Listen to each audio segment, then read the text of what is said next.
Sir, you are up on two cases today. There is another case that is before the court that I'm going to arraign you on at this point in time, sir.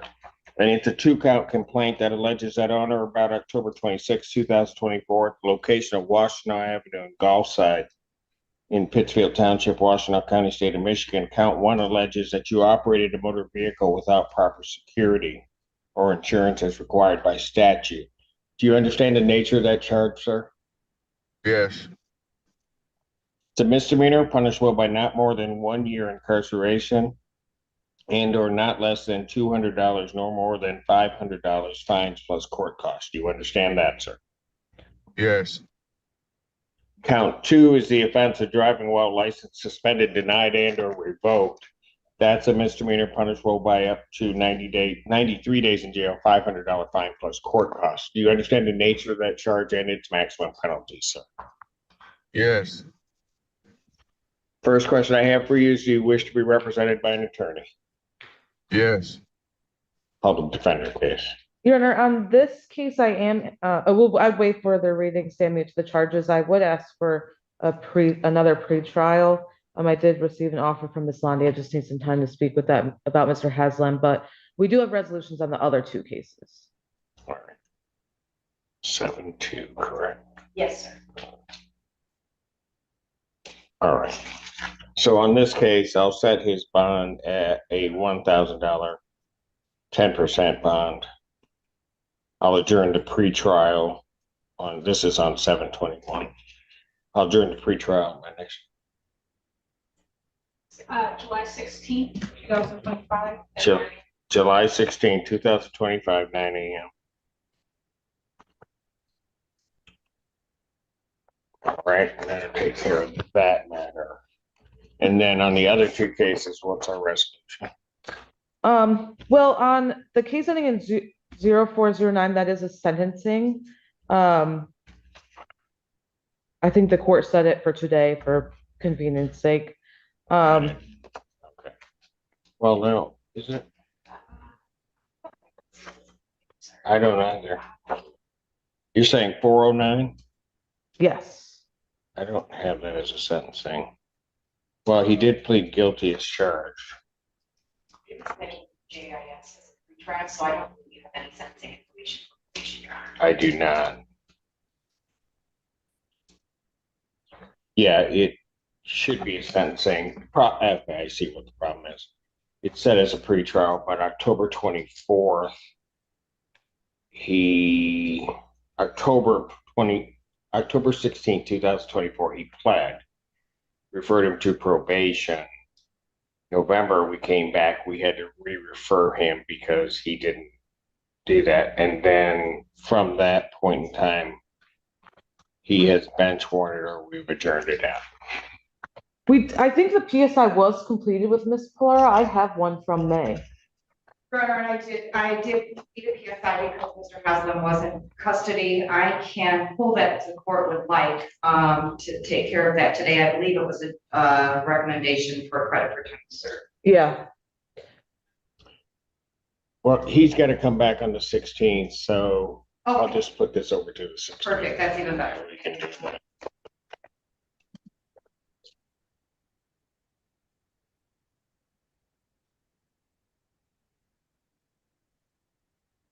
And what are we doing on the other matter? The other one is going to be a double parking resolution, Your Honor.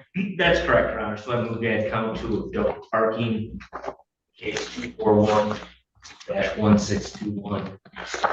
You accept that admission to double parking and you dismiss your original charge.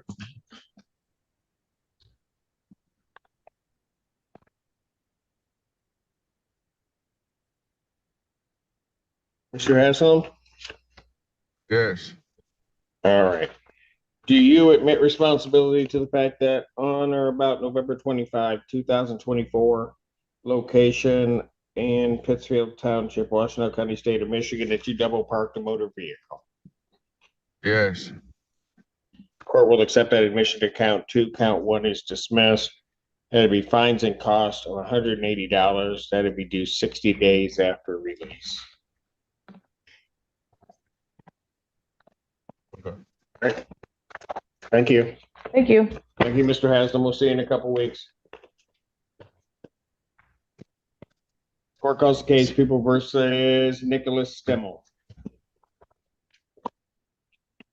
Christina Rare, for the people. And good morning, Your Honor. Rita Young, appearing on behalf of Mr. Nicholas Stimmel, who's also present by Zoom. Sir, would you state your name for the judge, please? Nicholas Stimmel. Good morning. All right. What are we doing? Judge, I just received late yesterday afternoon the paper discovery and video discovery. I did send the paper discovery to my client, but we both need to see the video discovery before we decide our course of action. So asking for one adjournment of the pretrial. Hearing no objection, I'll adjourn this matter to July 16, 2025, 9 a.m. Bond will continue. Thank you. Judge? Ooh. Yes. Yeah. Of course, you're not available. You're in trial in Wayne County. Can we go further in July, please, sir? I knew it when I called out the date. I said that she's going to tell me she's busy. What's my next date? August 6th. Next date is August 6th, 2025, 9 a.m. I'm not moving that, counsel. If Got you've it. got something set August 6th, you have them move it. Yes, sir. All right. On continue. Thank you. Thank you. Mr. Stimmel, I'll give you a call. You can sign off now. Court calls the case People versus Adam Soward. Excuse me. Very caring for the people.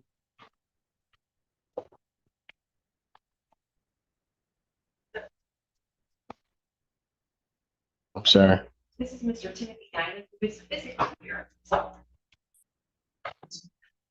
I can go see if he's in the hallway.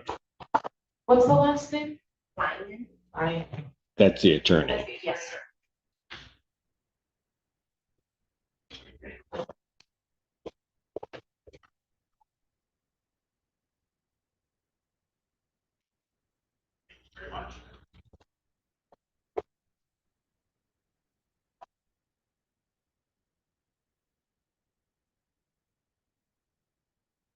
Good morning, Your Honor. Timothy Dinan, P 49499, appearing on behalf of my client who is on his way here. Judge, he had a late start this morning. My apologies. I'll pass it. Thank you, sir. Court calls the case People versus Kathy Johnson. Ready, Your Honor. That's a lot of people.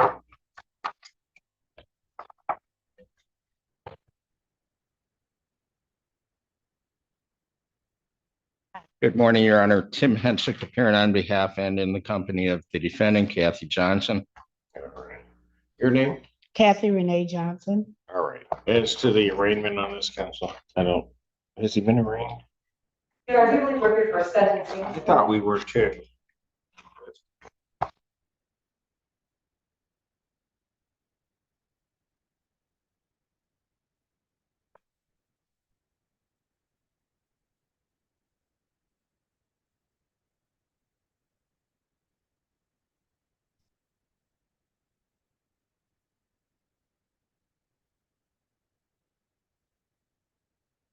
Let me pass this matter. My files. Court calls the case People versus Ricky Ballard. Very caring for the people.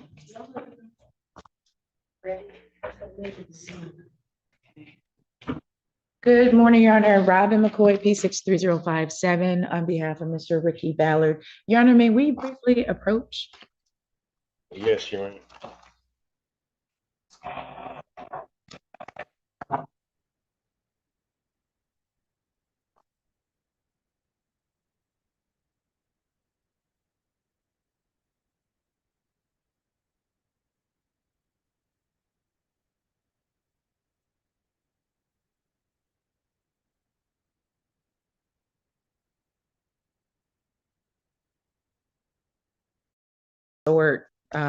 So he's attending AA classes, and we did provide verification to the prosecution.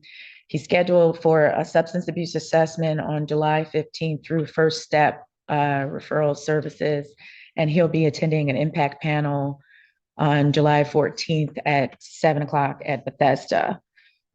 So we are still in plea negotiations, so we're requesting that this be adjourned so that we have, more time to try to work something out. Adjourn this matter July 16th, 2025, Wait, 9 a.m. the 16th, will it be 9 a.m.? It'll be in person? in person. Okay, I have a Zoom at 8:30, but okay, that's fine. So 9 o'clock. As to bond, Your Honor, we are requesting a sober link at this time. The defendant. what is the alleged BAC? 0.179. He was pulled over for speeding 25 over the limit. No priors, No accident. no accident. And Your Honor, he is taking this very seriously. He's gainfully employed, he's married, he has 3 kids, and his family is counting on him to deal with these issues. He had some trauma from his youth, so he was in counseling, and he's making efforts to get back into counseling to address these issues. So we would ask that he not be placed on a sober link at this time. Defendant's bond is set in the amount of $20,000 personal recognizance bond, all other standard conditions, including no assaultive behavior. There should be no use of alcohol, recreational marijuana, or any illegal drug. I am going to order that the defendant report to the Department of Community Corrections for placement on a sober link testing device. I've signed that order. He should probably appear within the next 24 hours. And we'll see everybody on the 16th. Thank you. Court does call the case, people. Do I have it all there? Yes. Kathy Johnson. That's We a lot call of people. Kathy Johnson.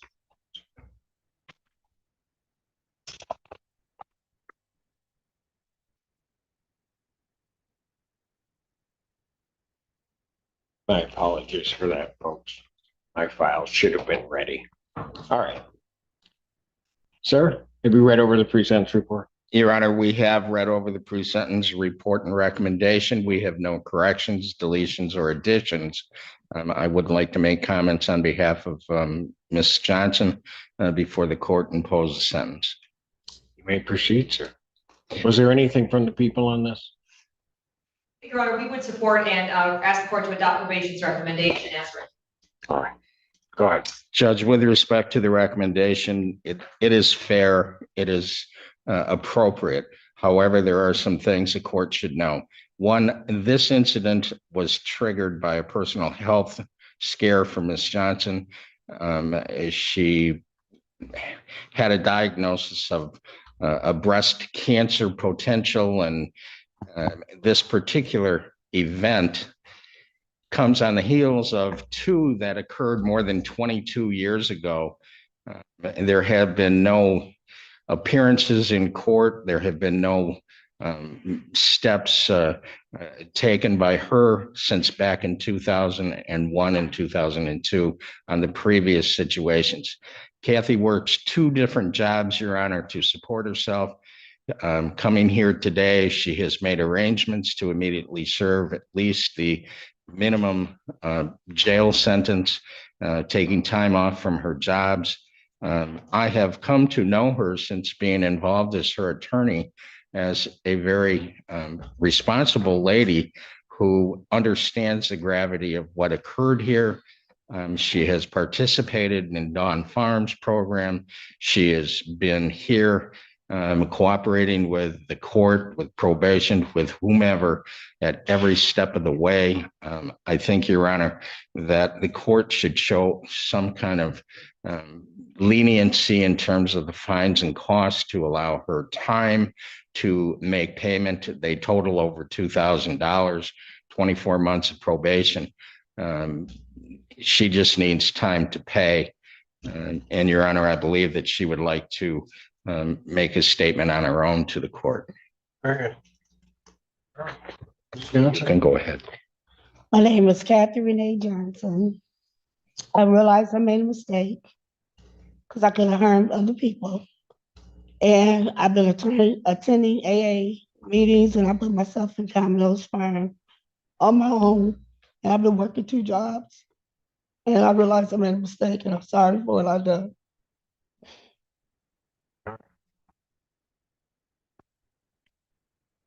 Court does acknowledge this is not a serious misdemeanor as defined by statute, however, believes there are reasonable grounds to depart with the presumption of a non-probationary sentence.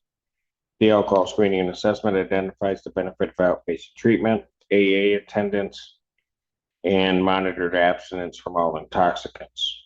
Therefore, the court will follow the recommendation of probation with the stated rehabilitative goals to promote change, prevent recidivism, and to monitor compliance of recommended treatment.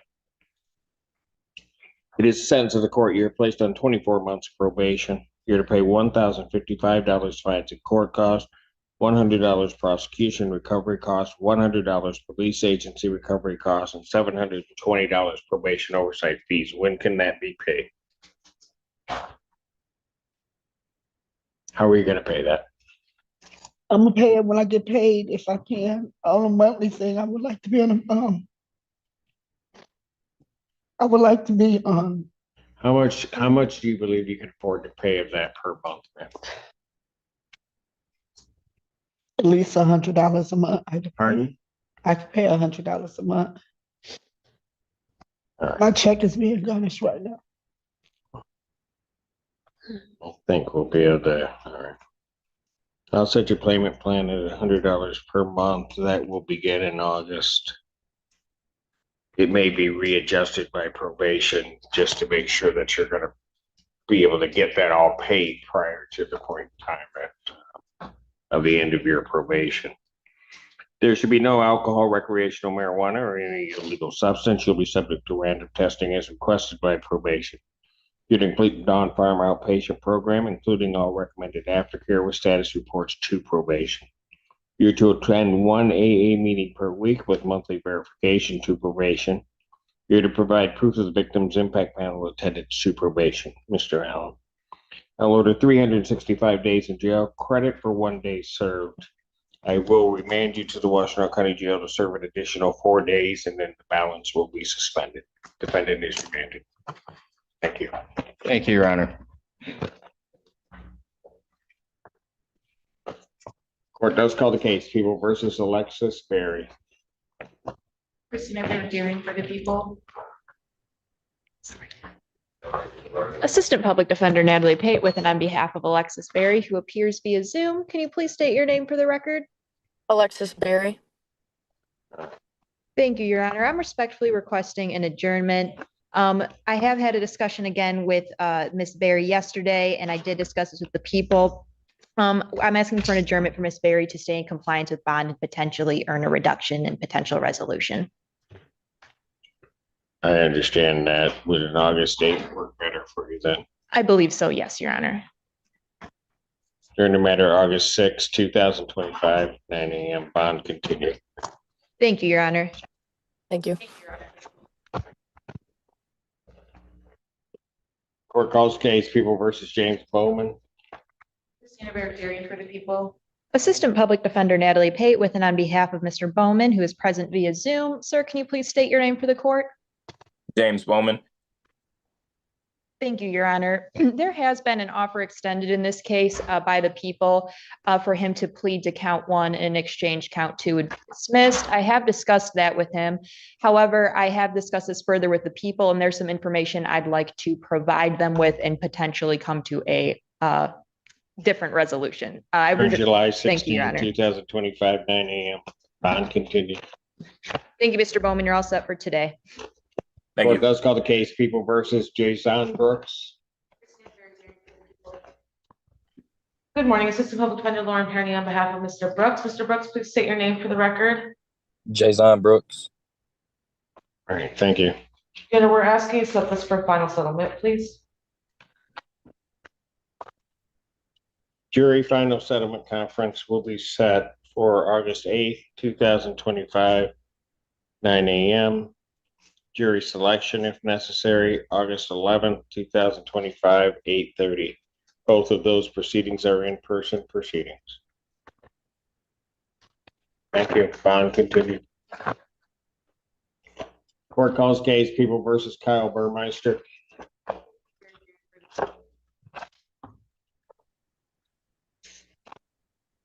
Assistant Public Defender Natalie Pate with and on behalf of Mr. Burmeister, who should be present via Zoom. Sir, can you please turn on your camera, unmute, and state your name for the court? Kyle Burmeister. I'm trying to turn the camera off.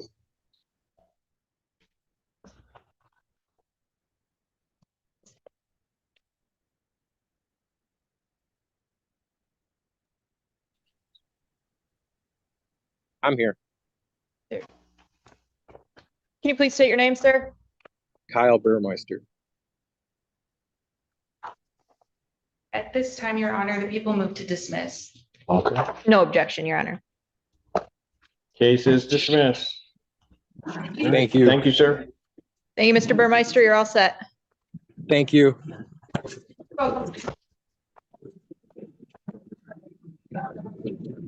Court calls the case People versus Tario Abdul Salam. That's a lot of the people.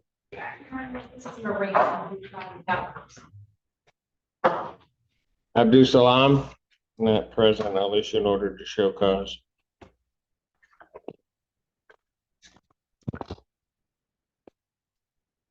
Court calls the case of the People versus Abdallah Bader. Christina Bear. It's already a show cause for penalty.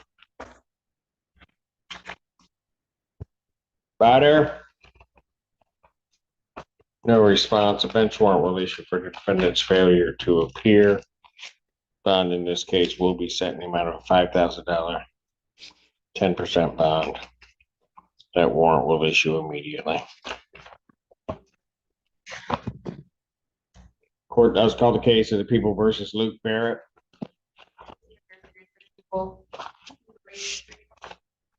Luke Barrett. No response. I'll issue an order to show cause. Court calls the case People versus Joseph Bogan. That's a lot of the people. Bogan. No response. I'll issue an order to show cause.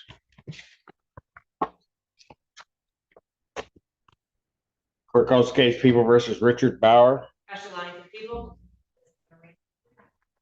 Richard Bauer. No response. I'll issue an order to show cause.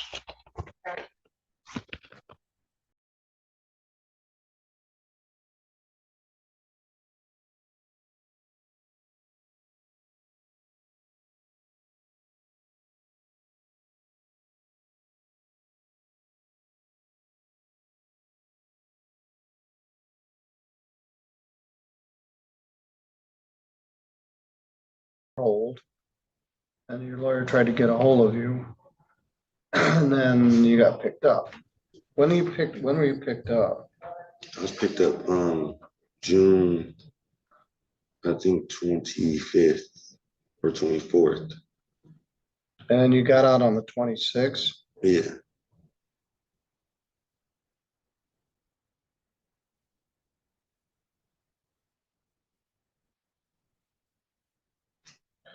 Well, I'm gonna recall the bench warrant.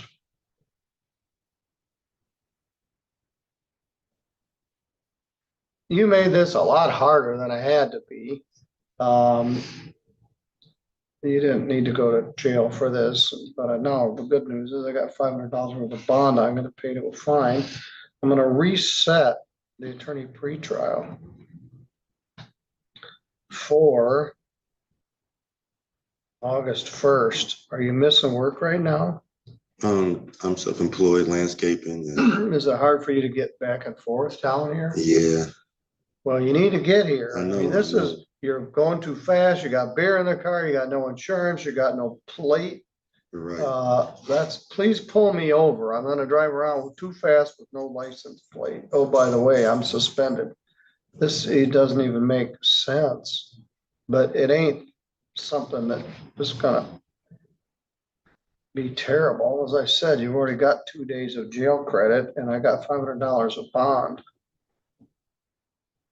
I'm gonna ask the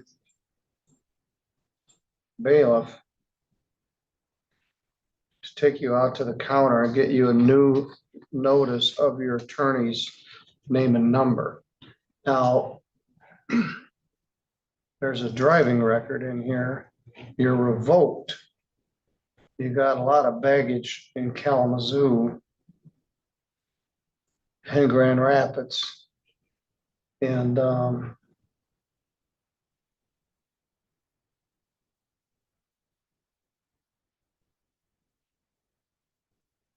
think that we took a lot of baggage, holy smokes. So I don't know what you were doing driving around in Three Rivers that day in March without a license plate, but we ought to be able to sort this out. So this is charged under state statute rather than ordinance. What does that mean, sir? Well, that's a good question. If it was in Three Rivers case, the Three Rivers city attorney would be handling it. But because it's charged as driving suspended second offense, it's punishable by up to a year in jail. So the county prosecutor is handling it. And it's the same statute, but it's prosecuted by the county prosecutor rather than the city attorney. So really not much of a difference. Anyway, I'm going to get you a new notice with Luke Knopfler's name and number on it. He'll be willing to talk to you. You can talk by phone. You can come down and meet with him. But we need to get this resolved. And like I said, I got $500 when we get to where we're going. I've already got money to apply to your fine. Okay. So you're good to go. Thanks All for right, bringing thank it you. here today. All right, we have 3 pre-trials. Did any of them show up? One of them's in custody, Your Honor. Oh, who's that? Christina Drake. Oh, well, we'll see her then. So we would have an offer for her. We just wanted to do it in here. She's charged with a trespass and a retail fraud. We dismiss a trespass with the plea to the retail fraud. Hi, Judge Middleton calling. Could I see a couple of customers? First, Christina Drake, and then Janaja Holmes. Oh, she's here at the court. All right. All right, thanks. Bye. Christina Drake is here live and in person. Yes, sir. All right.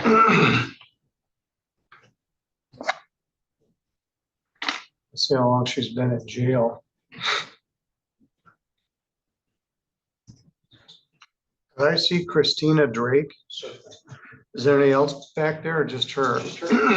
We got so used to never having people here. 114. What's that? Yeah.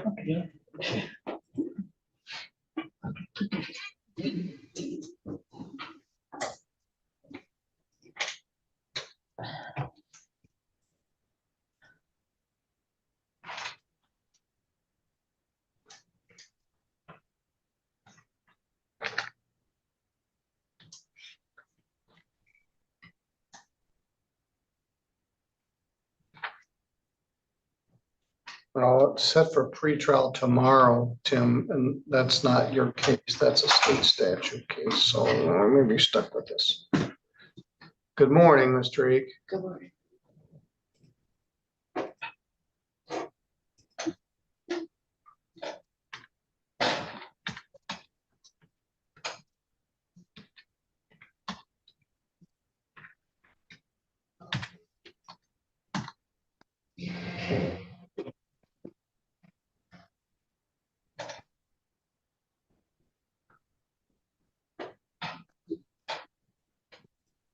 All right, we have 2 files before me. Christina May Drake, file 25343OM is a retail fraud under Sturgis ordinance that allegedly occurred on March 25th of 2025. Under Sturgis ordinance, retail fraud is a misdemeanor. It's punishable by up to 90 days in jail and a fine of up to $500. Second count, trespass, 25344OM, Sturgis ordinance, also 90 days and or $500. The Sturgis City Attorney, Mr. Tim George, is here. he's agreed to dismiss the trespass charge if you plead to the retail fraud charge. Ms. Holmes, I'll be with you in a minute, all right? Yes.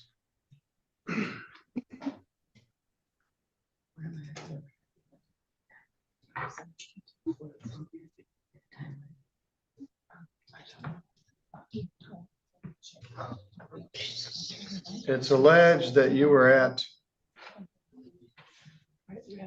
400 West South Street. I'm not sure what that is.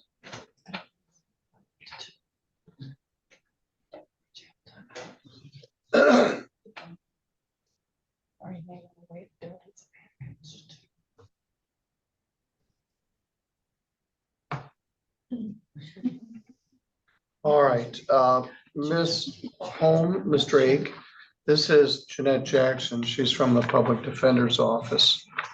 And Mr. George, as I indicated, is from the city. You've been in jail for 5 days for this. My inclination is to give you time served, but you have another case. Can we do it all at once? Or does it have to wait till tomorrow? No, we can do it all at once. 1147.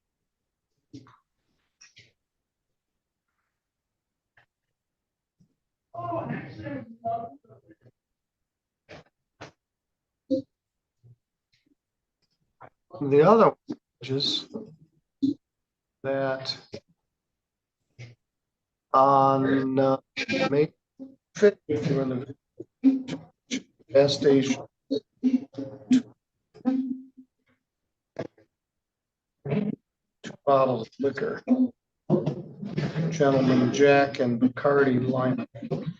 So that's also a retail fraud. It's punishable by up to 93 days in jail and a fine of up to $500.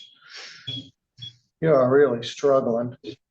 All right, so Mr. George would dismiss the trespass charge if you plead to the retail fraud charge in Sturgis. You also have the other retail fraud charge from White Pigeon under state statute. Sir, And I that's set for just want to say, I am working. I have been able to obtain a vehicle and I'm already like, I've already applied and been accepted through SNHU. I'm going into a recovery coach program. I'm trying to change things in my life. And I feel that that would be my best option, is to get into a program where I'm working with others who are struggling in the same area I'm struggling in. And what is your main problem? Alcohol? Yes, alcohol. Didn't you work at Doc Foundry or something at one No. time? No. That's a different lady. But All right, so are you I'm- willing to plead to these charges? I am, sir, but if I'm kept too much longer, I'm not gonna be working or have that. Where do you opportunity. I work? said, well, I've been working, like, I've been self-employed, but I've been helping clean out, storage units in Bronson, and, they have some more in Coldwater. But if I'm, right now, because of the holiday, it's not really gonna be a big issue. I'll be able to start working again. And I know that these are financial crimes and I really just want to get back to work and start paying back my debt.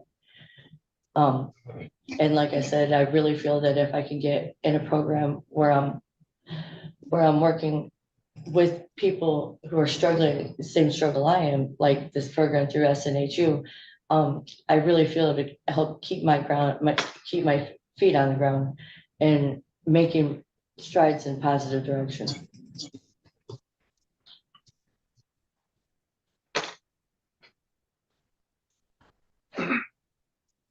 You're a mess. I am. And everything you just said is a bunch of words that really have some substance, but I was able to buy a truck. I'm just working on getting money to get it legal. And I mean, I know that it doesn't really mean too much when I'm sitting here facing 3 charges, but I am. and you've got a felony charge in circuit court. Yes. That was bound over in May, and you're on felony bond and you're still out stealing stuff. Now, the one was in February. You didn't show up.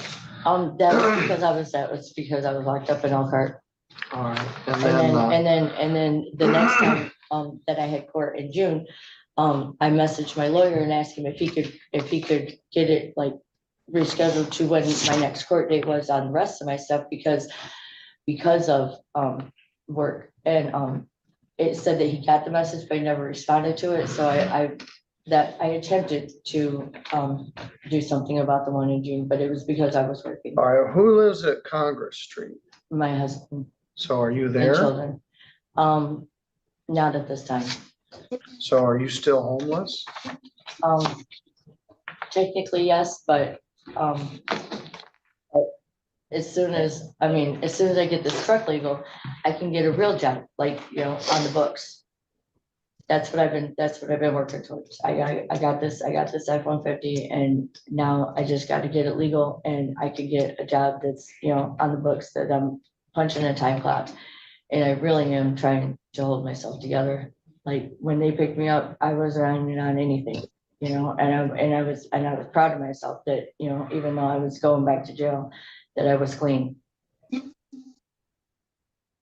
I didn't have any alcohol in my system or in my possession. When did you get picked up? I'm sorry, When did you get picked up? last Thursday. How did you get picked up? I was walking down Centerville Street. I had just had dinner at the park with a friend because they have them girls at the park. And we were walking back towards my brother's. I'm not technically homeless because I've been living with my brother. I haven't been living in the homeless communities or anything, but I don't have a home of my own. You're not welcome to come to your husband's house. No, we've been separated for about 9 years. But my brother lives in the trailer park in Sturgis and the one behind Granby's. And that's where we were walking back to when Officer Ware seen me and I had the active warrant. And you knew you had active warrants. Yeah, so he came and picked me up. I didn't know I had active warrants. He said it had just come out 2 days before that. Well, you didn't show up for court on Right. a couple of different occasions. Well, that like I said, I messaged my lawyer, so I wasn't sure that was even a warrant.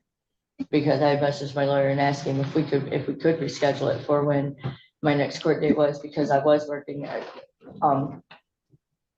and was able to obtain this truck. And I apologize that I didn't call the court myself, but he had told me if I messaged him, that he would get it and that, anything like that, I was. Well, that's in your felony case. You don't have a lawyer in these cases. Well, I didn't know he couldn't handle the others. Sorry. All right, well, are you willing to plead to the retail fraud from February? Where was that, Mr. George? It was at Meyer and Sturgis. What would I be looking at time wise, do you know? 1,000 days plus 4 million after that. I don't know what to do with you. I know. You talk a good game, but you got multiple theft charges. You're bound over to circuit court on a felony case of theft. You don't show up when you're supposed to. You're like Tracy Chapman in Fast Car. Things are gonna get better and you're gonna move out of the city. Well, I've been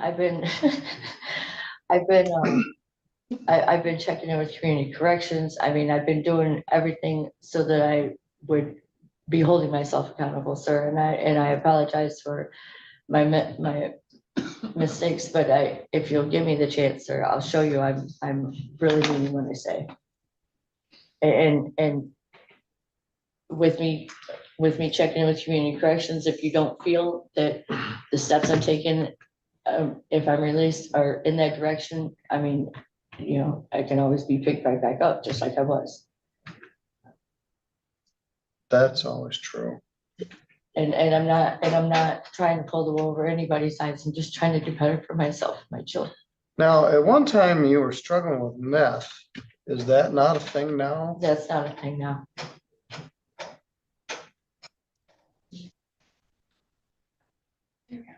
But I don't think you have a valid driver's license. Yes, I do. Do you? Yes.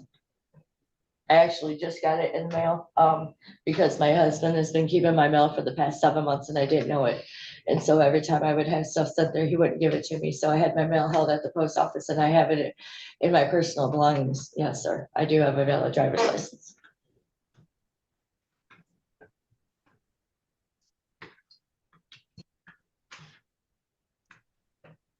But even a restriction on that can make sure I don't go too far out of the, too far out there. If when I do get this truck legal or something, I don't know. I'm willing to work with you. I just want to keep making steps in the positive direction, sir.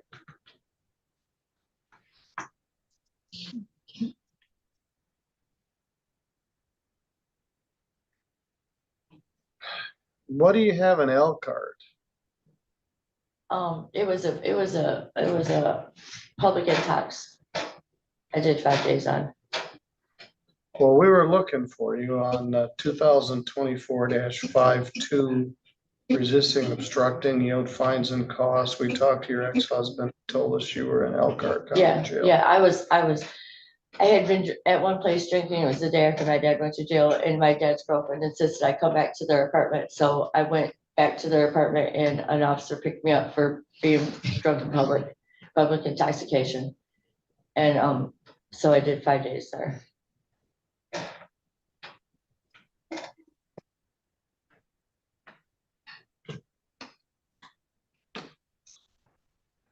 All right. Do you wish to plead to these charges or not? I'm not. All right. So let's talk about the first one. Anybody threaten you to get you to plead to that ordinance case from Sturgis? No. In February at Myers? No. What did you take? I don't even remember, sir. Can you tell us, Mr. George, what it was? It was a number of items. I think there was some nails, a hammer, some extension cords and some food.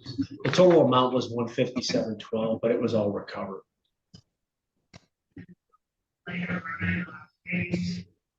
Hammer and a hip. My smells clean. All right, so do you acknowledge that? Yes, sir. Do you understand, Ms. Drake? And this applies to you as well, Ms. Holmes, if we enter a plea in your case. Do you understand that if you plead any of these charges, to have a trial in front of a judge or jury? Do you understand? Yes. If you had a trial, you'd have the right to be represented by an attorney. You had to do is ask for you. If you had a trial, you'd have a right to have any of the witnesses for or against you subpoenaed to come to court, so they could be questioned under oath. You would have the right to take the witness stand yourself and testify on your own behalf. You have to, because you have a right not to testify, and if you did not wish to testify, the judge or jury could not hold your silence against you, and you have the right to be innocent unless the state would prove your guilt beyond a reasonable doubt. Understand? Yes, sir. We're May I ask? Yes. With the hesitation on me being back on the community and everything that I'm saying, what if we do a probation for my misdemeanors? I'm still awaiting this felony too, but what if we do a probation where I'm Well, checking in? I may try to regularly? figure that out, so let's talk about that. Okay. All right, so, and I think finally you have a right to be presumed innocent unless the state we are guilty beyond doubt. So let's take straight up front.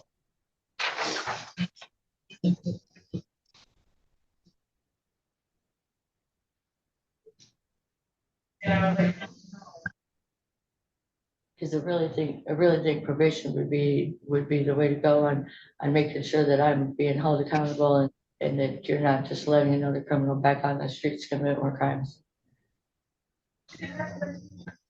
I understand that that's how it goes. I completely understand that. All right, I'm gonna order in that one 5 days, credit 5 days. Minimum fine of $120, 2 days.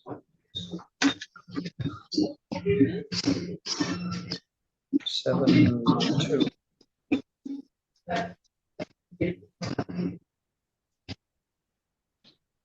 Concurrent with the other retail fraud. which is 2/5.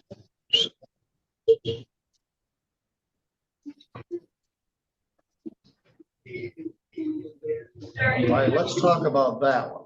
Okay. Um,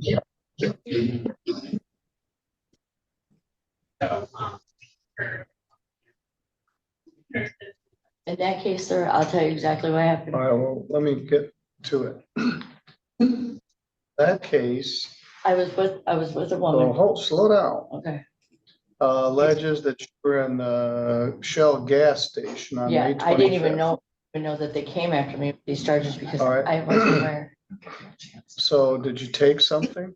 Well, that's what I was gonna say. I wasn't even aware that they were coming after me with these charges because I wasn't aware that they looked at me as if I had taken something. This woman said she wanted to get these 2 bottles and she was up at the register paying and I grabbed them and they knew I grabbed them and I walked out of the store with them. Now, I didn't realize she didn't pay for them. So I wasn't aware that they were coming after me with these charges, but I did not, I was in her truck. I mean, they didn't even come out and say anything. Nobody did. I just went out to her truck, but I did walk out the store with them, so I will take the charges, but it wasn't for me. It wasn't even anything I intended to steal, sir. I just didn't realize that she didn't pay for everything. Stop. I'm not making excuses. Yes, you are. No, I wasn't. Stop. What, okay, what did they say? I was interacting with Drake and Nickerson at the same time. Nickerson said she wasn't sure who Drake was. She was a friend of a male subject. I asked where Drake went. Nickerson said she thought she had left. Then they told the lady not to come. Then they watched the surveillance videos, showed several angles from several cameras. The second video of the liquor aisle at 417. In the video, a subject enters the liquor aisle. That's you. Yes. The subject removes the gentleman jack from the shelf and puts it in a large black handbag. The subject moves to the Bacardi Lime and removes it from the shelf and places it in the same black handbag. The subject then moves to the back of the store to an empty Subway shelf and adjusts the bottles so they cannot be seen. Subject walks to the Subway counter to get something from the clerk, and when she returns, it's Christina Drake. So, do you want to admit to stealing these 2 bottles of liquor? Or do you want to tell me some goofy story about? No, that was. All right. That was my understanding of it, was that she was paying for them, but I admit. Stop. I am admitting to stealing. All right. bottles. Okay. All right. Anybody threaten you to get you to plead to that one? No. All right, you're barred from Myers. Yes. The other one, you're already barred from Myers. In this one.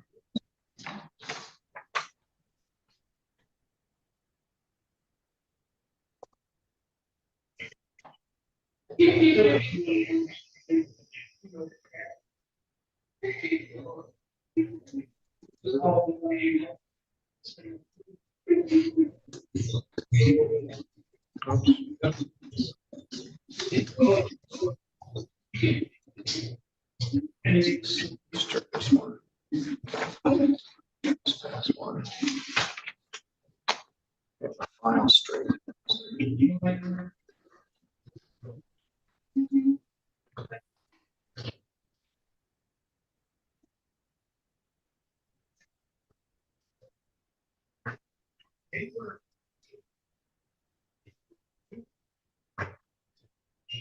Same thing, 100 additional days. I'm gonna order 30 days, credit 5, leaving 25 days to serve. You're recommending a probation. I'm gonna see if I can find some sort of placement for you in a treatment.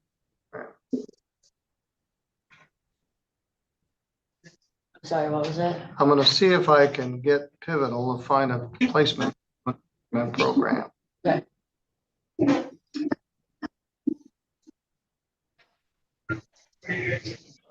30 days, credit 5, may be released to treatment program.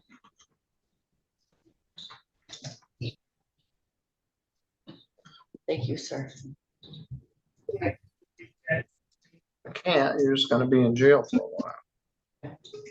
Now, you got a felony case thing for other thefts. They felt seriously enough about it to bind it over to circuit court. I'm not sure what the plan is there.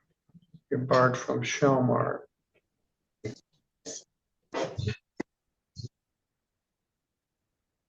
Pretty soon you won't be able to go in anywhere. I know. I'm working on changing that, sir. Plus, you had so much license baggage. I'm amazed that you have your driver's license back. Michigan license? Yes. All right.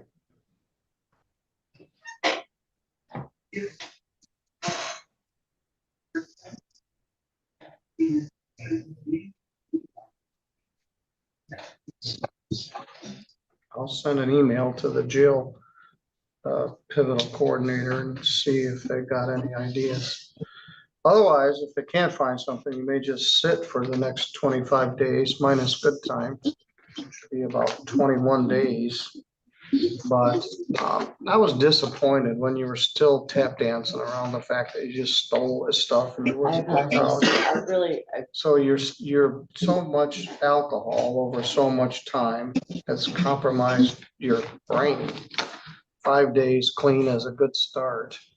So we'll see. I'm gonna email the jail and see. So someone may be coming to see you to talk about options. All right, you're good to go.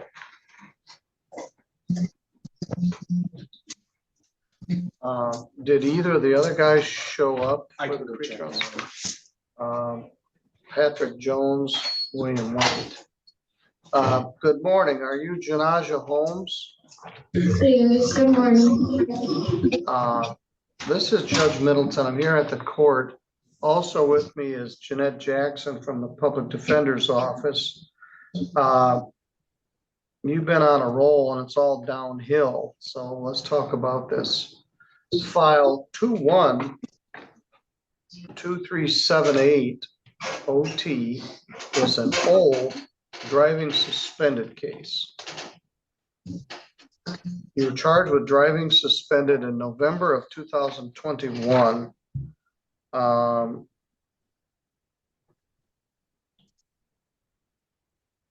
You got arrested. They appointed an attorney, set a pretrial. You pled not guilty. They set a final pretrial in February of 2022. And your lawyer was Tim George. Well, this can't be right. It's an ordinance case. Oh, this is before you were the city attorney. So we got a wrinkle here. John Barnes was the city attorney. Anyway, we lost track of you and there was a warrant out for you for several years. Then you got charged in a new case, retail fraud, from November of 2024, and you got picked up last night. Let's figure this out.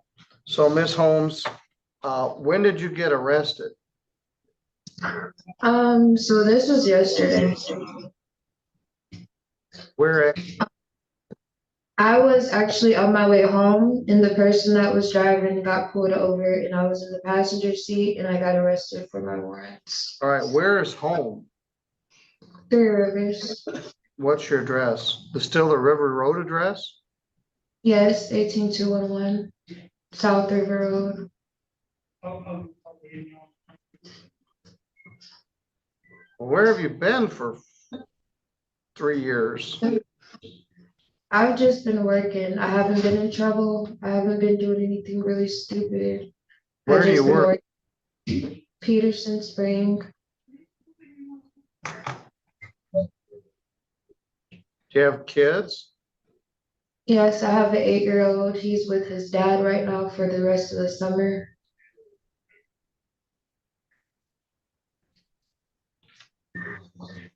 So they just pulled this guy over, found these old warrants for your arrest.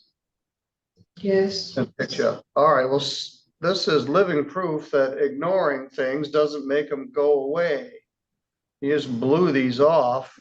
We had a lawyer, we had a trial, we were ready to resolve the thing, and then you just didn't show up. Then you got caught stealing something, or allegedly, and then you didn't show up for that either. So I'm going to let you out of jail on your promise that you will show up for court. One option, I could just leave you in jail until the next available date, which is August 1st. So I could leave you in jail for the next 27 or 28 days, and then we'll deal with it. That'll make sure you show up. We're gonna have to get a different lawyer for you. I'm gonna appoint attorney in both cases. Luke, well, yeah, in both cases, because Tim George can't represent you. The original charge was only driving suspended. Mr. George probably was about ready to work out some sort of plea agreement, and then you didn't show up. I think I even called you on the phone without any luck. Does your phone number end in 9297? No, I have a new phone number. 8627? It's 370. No, don't tell me on here. You'll start getting random phone calls. All right, so appointed attorney in both cases. Tim George has conflict.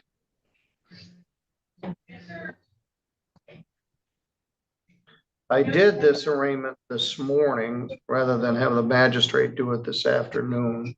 What shift do you work at Peterson Springs? First shift. So you're missing work now? Yes. All right, I'm gonna do attorney pretrial for 8/1/25 at 8:30. I'm gonna set bond of $250 PR in each file. Blowing these off has not been a very successful technique, so let's face them head on. I agree. And we can get these possibly resolved by August 1st. If they can't be resolved, you can have a trial. I'll have a lawyer help you with it, but ignoring it ain't helping. All right, so you're gonna get out of jail. We're gonna give you some paperwork with your new lawyer's name and number on it. I want you to call that lawyer and discuss it with them. Tim, I'm not sure what the conflict on the earlier case, because you had represented her as a defense attorney and now your firm is prosecuting her. So you might have to transfer that to the county or something. Okay. But you can handle the retail fraud. Yes, sir. Anyway, Ms. Holmes, you're gonna get out of jail. You're gonna show up for court. I'm gonna see you on August 1st. There'll be about 412 other people that day. It sounds like it's gonna be a busy day. So it's important that you call your lawyer and discuss it with them first. Have you got somebody that'll come pick you up? Yes. All right. You're gonna get bonded out here this morning. You're good to go. All right, thank you. All right, thank you. I remembered something about how you may not be able to represent her. Are you gonna reach out to Keith regarding that? In case we have to reassign? We do have to reassign. Okay, which, He's on the traffic case. so the DWLS? Yeah, so just appoint a new lawyer on the retail fraud, and whoever you appoint him on the traffic case also. Okay, so you, okay.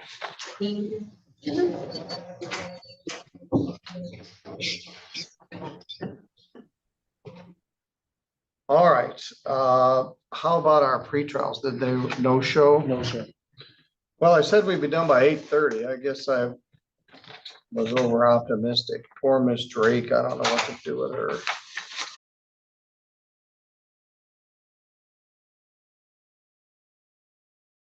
Benefit of the doubt, right? As long as you're testing negative and you complete this stuff, you'd be eligible for termination based on, the law.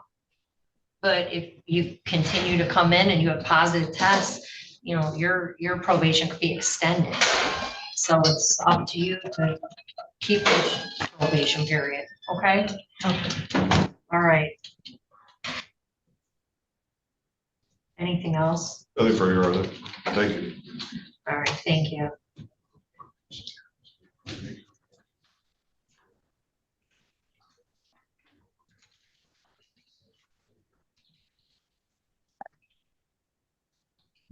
All right, and Mr. Stevens, when we locate that information, or if we can't locate it, someone will reach out to you and we'll set it for a hearing. Absolutely, sounds great.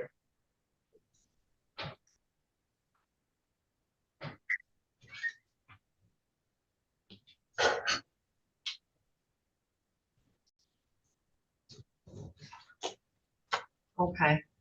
Are we ready now on Bennett? We'd like to. Am I all set? Take Yeah. care of a couple. Yeah, Mr. Stevens, you're all set. All right. We'll take Absolutely. care of You guys have a great day. Thank you.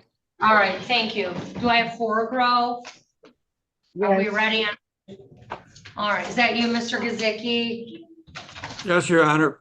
James Gazicki on behalf of Ms. Holgrove. All right, Ms. Horgrove, can you tell me your first and last name? My name is Andrea Hargrove. All right, I've entered a not guilty plea for purposes of arraignment, and then I see she has a valid license. I Yes, Your do. Honor. That's just Right, going so to the plead next- responsible with double parking. Request All payment right. plan. All right, so the misdemeanor case is dismissed, ma'am, since you do have a valid license. And it looks like the speeding ticket's being reduced down to a double parking. Double parking is a 0-point ticket, but it has a fine of $165. And the allegation is on 425 of 25 that you double parked in the city of Taylor. To that allegation, how do you plead? Guilty. Oh, are responsible or not responsible? Responsible. All right, I'll accept that plea. And it's a fine of $165. Can you pay? Oh, you need a payment plan? Yes. All right, I'll give you a payment plan of $50 a month.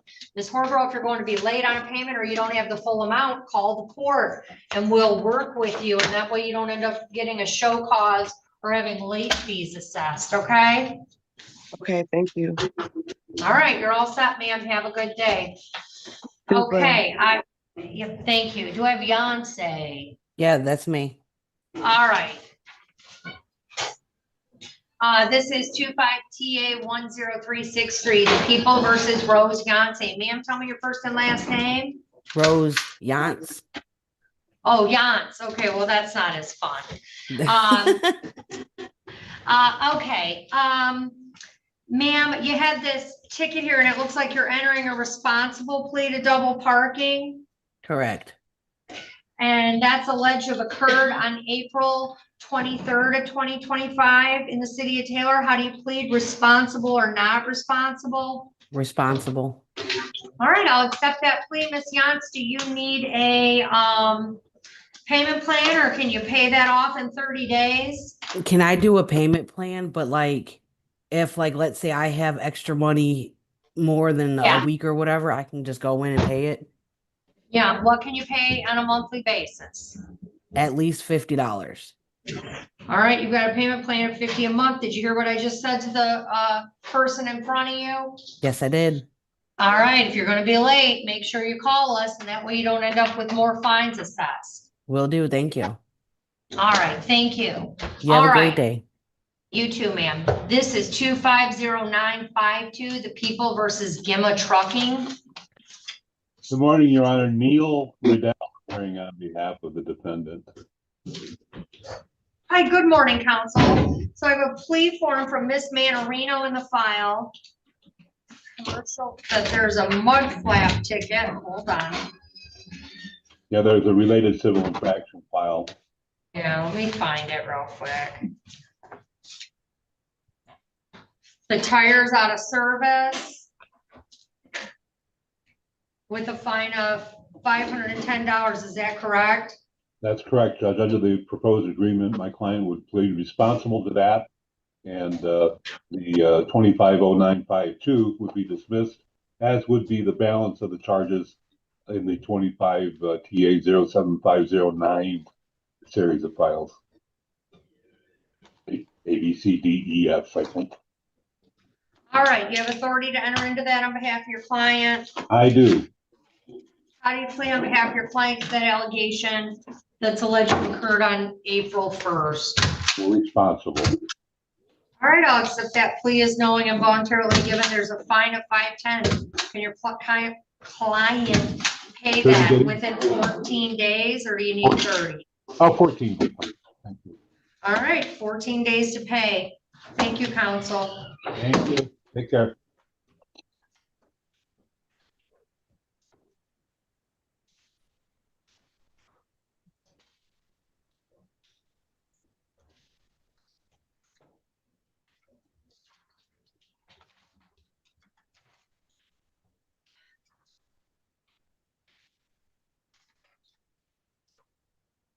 All right.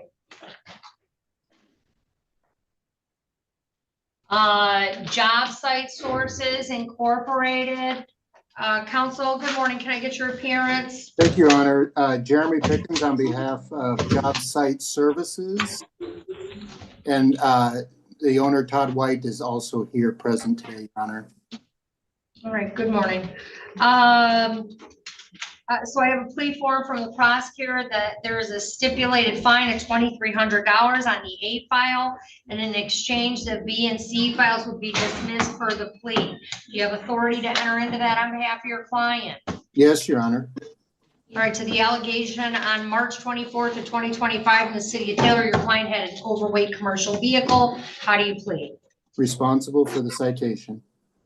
All right, I'll accept the plea, dismiss the two other cases. It's a fine of $2,300 and your client has 30 days to pay. All right, thank you, Your Honor. All right, have a good day. Thank All you. right, you too. I have the Asorial file up here, but nothing. Okay. All right, this is do I have Mr. Leo Baker? Your Honor, Mr. Lustig is still in my breakout room. He does have a matter that's scheduled for this afternoon, so I was pulling.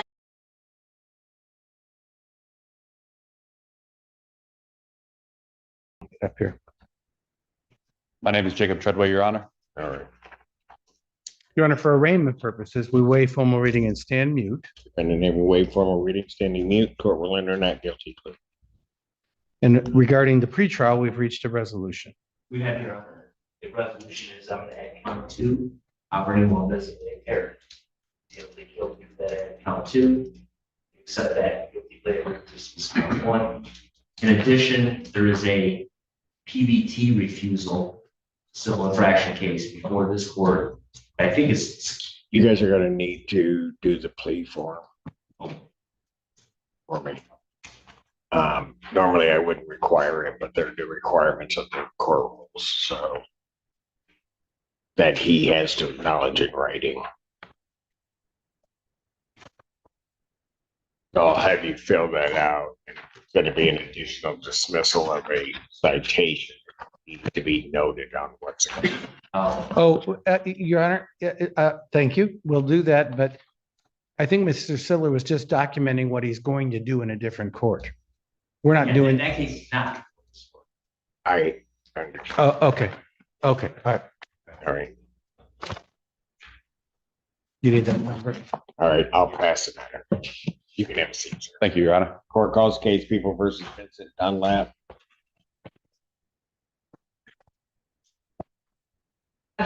People.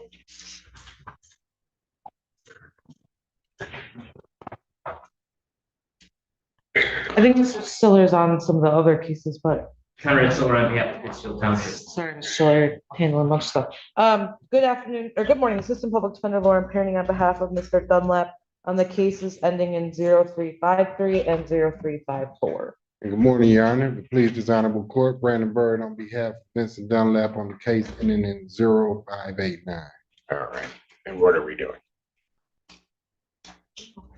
Oh, Your Honor, respectfully, got to speak with brother prosecutor and counsel over here, and we would like to plead all 3 cases to the civil infraction of a double parking.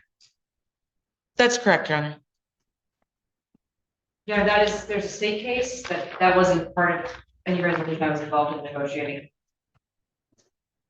I'm not a prosecutor, detail fraud case. I'm only a prosecutor for the EWS case.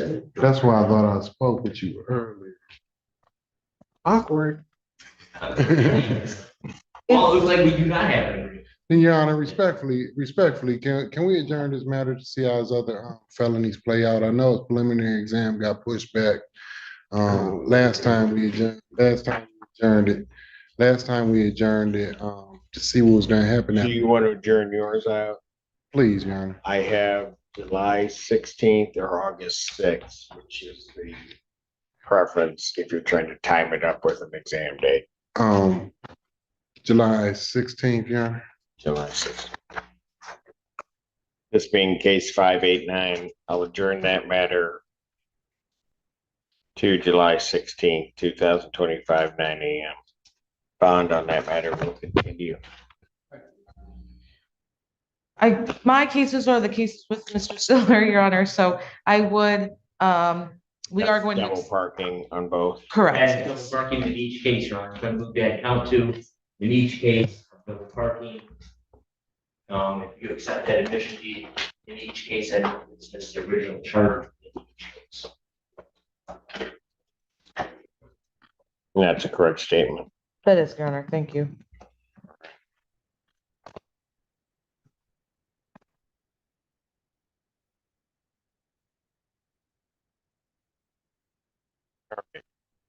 Mr. Dunlap?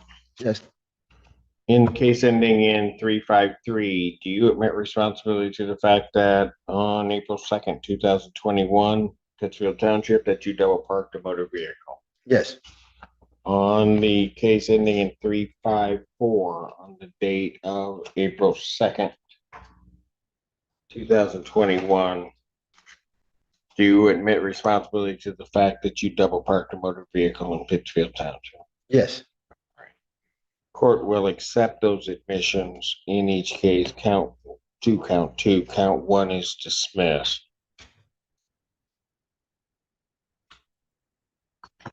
In each case, fines and costs are $180, so that's total amount of $360.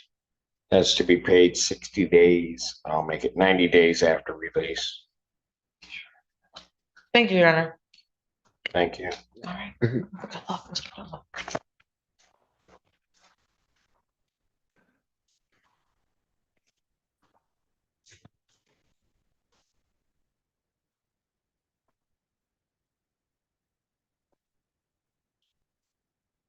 Court does call the case of the people versus Juliet von Ocean Bear Martinez.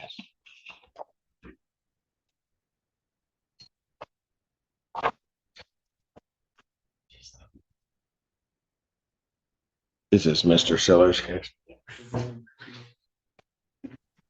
right, so on behalf of Pittsfield Township. All right. Ma'am, can you state your name, please? Devin Julia Martinez. All right. Pardon? Yes. Mr. Martinez, this is an arraignment on a misdemeanor complaint that alleges that on or about May 18th, 2025, at the location of Carpenter Road in Pittsfield Township, Washtenaw County, State of Michigan, that you were in possession of drug paraphernalia.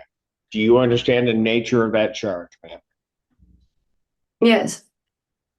That's a misdemeanor, punishable by up to 90 days in jail, $500 fine plus court cost, and any substance abuse counseling the court deems necessary. You understand that? Correct. All right.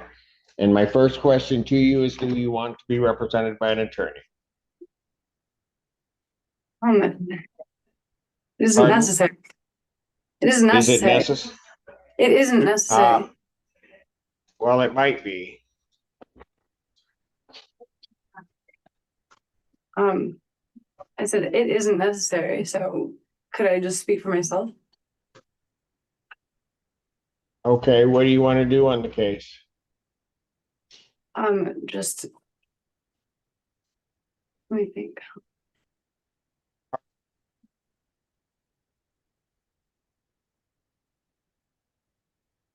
Hey, Ms. Martinez, Yeah, are you still, you had other cases a while back. Are you still on probation on those cases? no, Okay, so you're not before the court, a court on any other things? I am.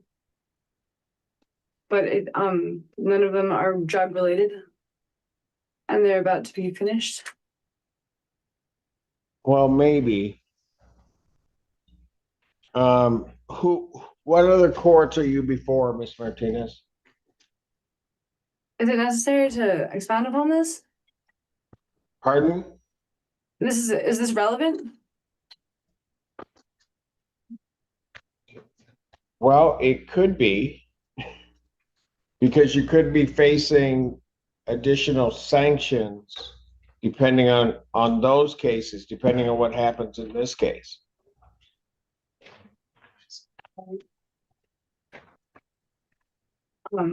Well, is there any way to live this down? Like have it like To do what?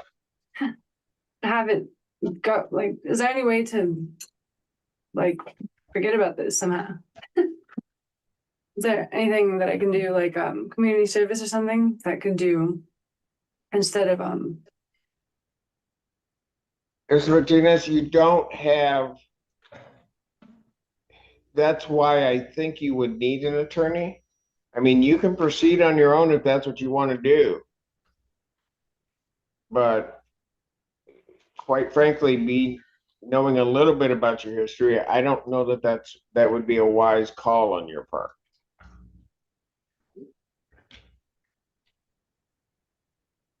guess so.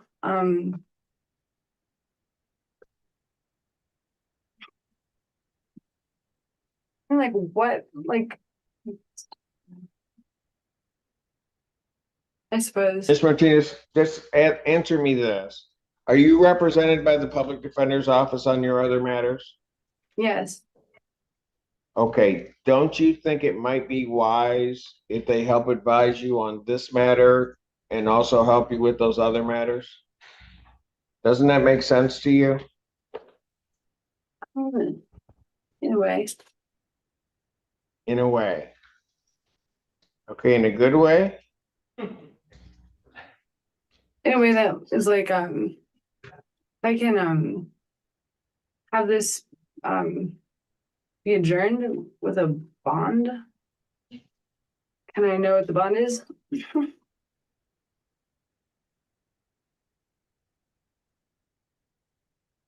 Ms. Martinez, I don't even have a plea from you at this point. Oh, please, I'm guilty. No, I didn't mean that. No.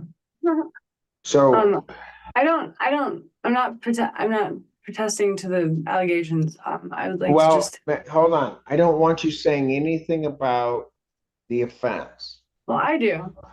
I see no way around it. It's plain and clear and simple. And Well, there's- I know that, and that's why people get attorneys, because sometimes they don't see any way around it. but it's clear. It's plain. Like, Well, I don't know that, Ms. Martinez. yeah, I guess I'll go with a lawyer, sure. You will? Good. Okay, public defender case.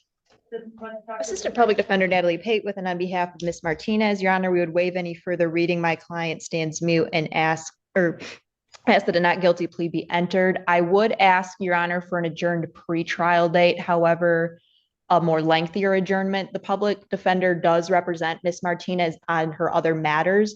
She actually has been referred to the Forensic Center and does have an appointment today with them. Got So it. I would ask for a lengthier adjournment to that end, Your Honor. You should have led with that. All right. The appointment is today? When she has the appointment today? It's scheduled for today per the letter from the center. Got it. Do you know when the hearing date is set on the other matter? Her latest court date in circuit court is July 28th and her bond denied is on her bond is denied on that case. So I Got it. believe it's the 28th. Okay, so what I will do is I'll adjourn this matter out to August 6th, 2025, 9 a.m.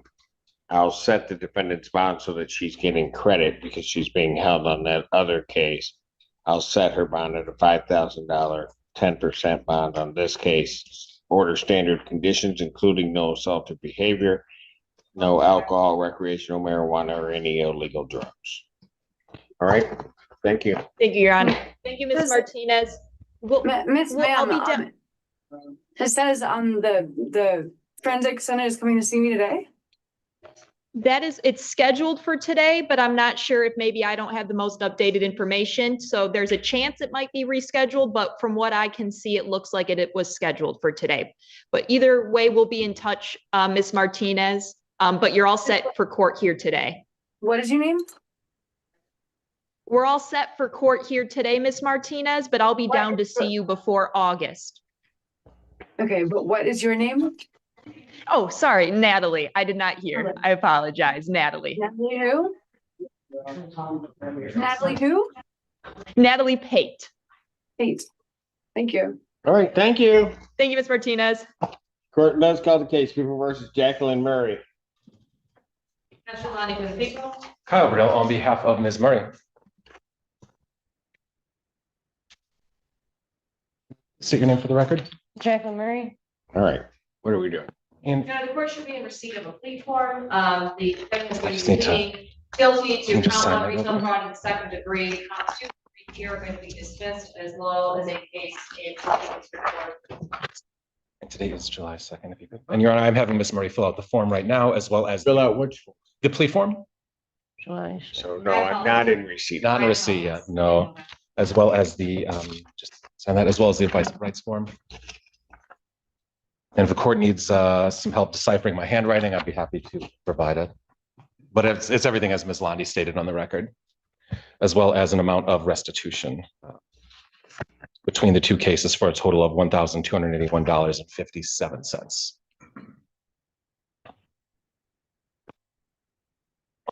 I have that she's going to be pleading to a retail fraud second. The 1-year offense. Is that what this is supposed to say?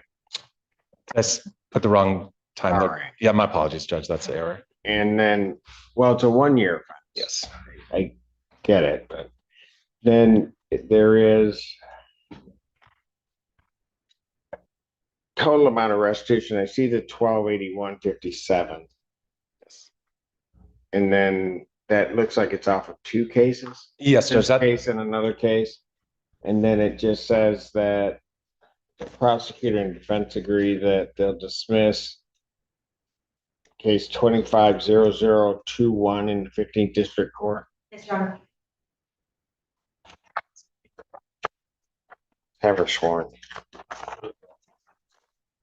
You solemnly swear and affirm the testimony about the whole truth and nothing but the truth. Yeah. Yes, State your name. Jacqueline Murray.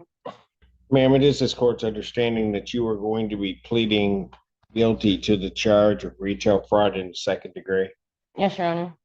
All right, that's a misdemeanor punishable by up to 1 year incarceration and $2,000 fine plus court costs. The fine could be increased at 3 times the value of the fine to be taken. If that's greater than $2,000, that would become the maximum fine. You understand that? Yes, Your Honor. All right. Understanding all of that, you still wish to plead guilty? Yes, Your Honor. And to that charge, how do you plead? Guilty. Now, you understand that by pleading guilty, you will not have a trial of any kind. Yes, Your Honor. All right. You signed an advice of rights form, is that correct? Yes, I did, Your Honor. Any questions regarding any of those rights? No. Please look at paragraph 5. Those are your rights which are part of a trial. You understand that pleading guilty, you're giving up those rights as well as all the rights on that form. Yes, Your Honor. You understand you're giving up your right to appeal of right? Yep. Yes? Yes. Are you on probation or parole? What? Am I on? Yeah, are you currently on probation? No. No, Your Honor. Okay, let me try it again. I'll break it apart. Are you on probation? No. Are you on parole? No. All right. Has anybody promised you anything other No. than what's been stated here today on the record? No. Has anybody threatened you or coerced you? No, You're doing this voluntarily yes, and of your own free will, yes, and also because you believe that you are indeed guilty of this offense? yes. Between the dates of May 20th, 2019 and June 18, 2019, at 3749 Carpenter Road, Pittsfield Township, Washtenaw County, State of Michigan, what did you do at the Target? Makes you think that you're guilty? I walked out with merchandise. Okay, so you went into the store, you took merchandise, and you walked out without paying for it? Yes, Your Honor. Was the store open to the public at the Yes. time? Did you have anybody's permission to take that property? No, Your Honor. And this property that you took, this was property that was offered for sale by Target? Yes, Your Honor. All right, is this on the value then? Yes, Your Honor. Was the total amount of property that you took from Target, was that in excess of $200? Yes, Your Honor. Counsel, have I complied with the court rule? Well, I won't ask that.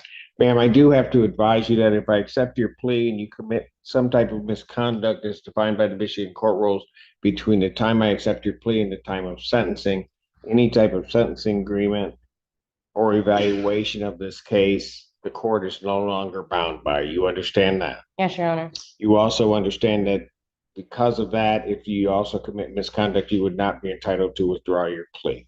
Yes, Your Honor. All right, counsel, are you aware of any other inducements, promises, threats that have led to this plea? No, Your Honor, and I will let the court know the defendant does have pending felony matters that are not a part of this agreement.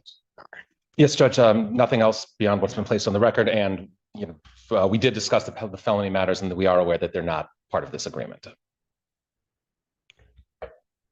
And have I complied with the court rule and would it be proper to accept this defendant's plea? You are satisfied. Defense is satisfied. Court will accept the defendant's plea of guilty to count 2. Count 1 is dismissed. Defendant is referred to probation for a pre-sentence investigation and report and determination of restitution. Sentencing in this matter will be July 9th, 2025 at 10 a.m. July 9th, 8. Okay, July 9th, 2025. What time? 9 a.m. Thank you, Your Honor. Thank you. Thank you, Judge.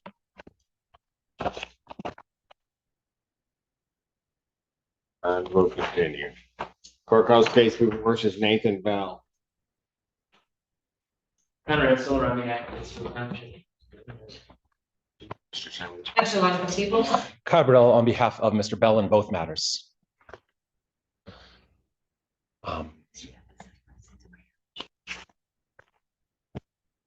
So I was here. No, I don't believe so, Judge. Unless he's logged in on Zoom, I don't believe so, Your Honor. So I was just very recently appointed to this matter. I don't believe I have a good phone number for Mr. Bell. I'd ask at this time for either an adjournment or a show cause hearing to allow me time to send him a letter to hope to get in contact with him. Bench warrant will issue bond 5,000, 10% each case. Those warrants will issue immediately. He's had previous warrants. Judge.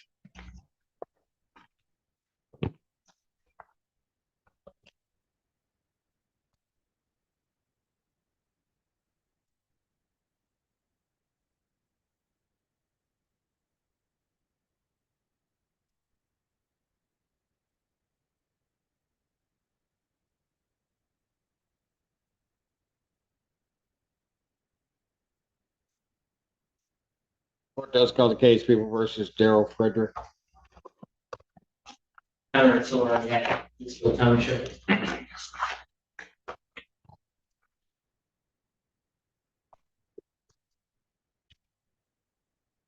Your name, sir? Daryl Frederick. All right. This is an arraignment. Yes. Sir, you are before the court on a new charge that alleges that on or about May 30th, 2025, at the location of Carpenter Road, Pittsfield Township, Washtenaw County, State of Michigan, that you were in possession of drug paraphernalia. You understand that charge, sir? Yes. Yes, sir. All right. That's a misdemeanor, punishable by up to 90 days, $500 fine plus court costs, and any substance abuse counseling the court deems necessary. You understand that? I do, Your Honor. All right. First question that I have for you, sir, is do you wish to be represented by an attorney? I do, Your Honor. You do? Sir. Public defender, please. Assistant Public Defender Natalie Pate with and on behalf of Mr. Frederick, we would waive any further reading. My client stands mute and we would ask for an adjourned pretrial date, please. Defendant having waived formal reading, standing mute. Court will then enter a not guilty plea. Pretrial in this matter will be adjourned July 16th, 2025, 9 a.m. Bond in this case will be set in a amount of. Is this the only thing holding you, or you're held by No. something else? Oh, sorry, Your Honor. No, he's being held on other matters, several, and he has court dates on the 8th and the 9th of this month, but also the 30th. So I'd ask for a nominal bond in this case.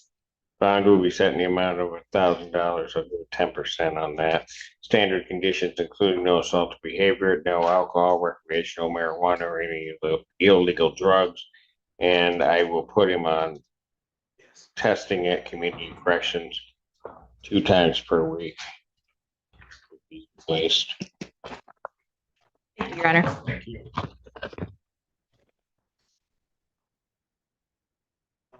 Court does call the case, recall the case, People versus Jacob Treadway. Conrad Silver on behalf of Pittsfield Township. Ready, Your Honor. Joe Simon on behalf of Mr. Treadway. Your Honor, they just informed me that Judge Freshour wants me to come next door right now, but I know this court is higher importance. I am. Yeah, so let's get this done. All right. And so, Your Honor, I think maybe we should start again. For the purpose of arraignment, waive formal reading and stand mute, pardon me. Defendant having waived formal reading, standing mute, court will enter a not guilty plea. I have before me a plea form that indicates that he is pleading to the charge of operating while visibly impaired and added count 2, the 93-day, $300 offense. Upon a successful plea to that charge, then count 1 would be dismissed, as well as a civil infraction. The file noted a PBT refusal would also be dismissed. That is correct, Your Honor. All accurate, Your Honor. Raise your right hand. You solemnly sworn to affirm the testimony you're about to give to be the truth, the whole truth, and the truth, so help you God. Yes. My name is Jacob Treadway, Your Honor. All right, sir, it is his court's understanding that you're pleading guilty to the charge of operating while visibly impaired. That is a misdemeanor punishable by up to 93 days jail, $300 fine plus court costs.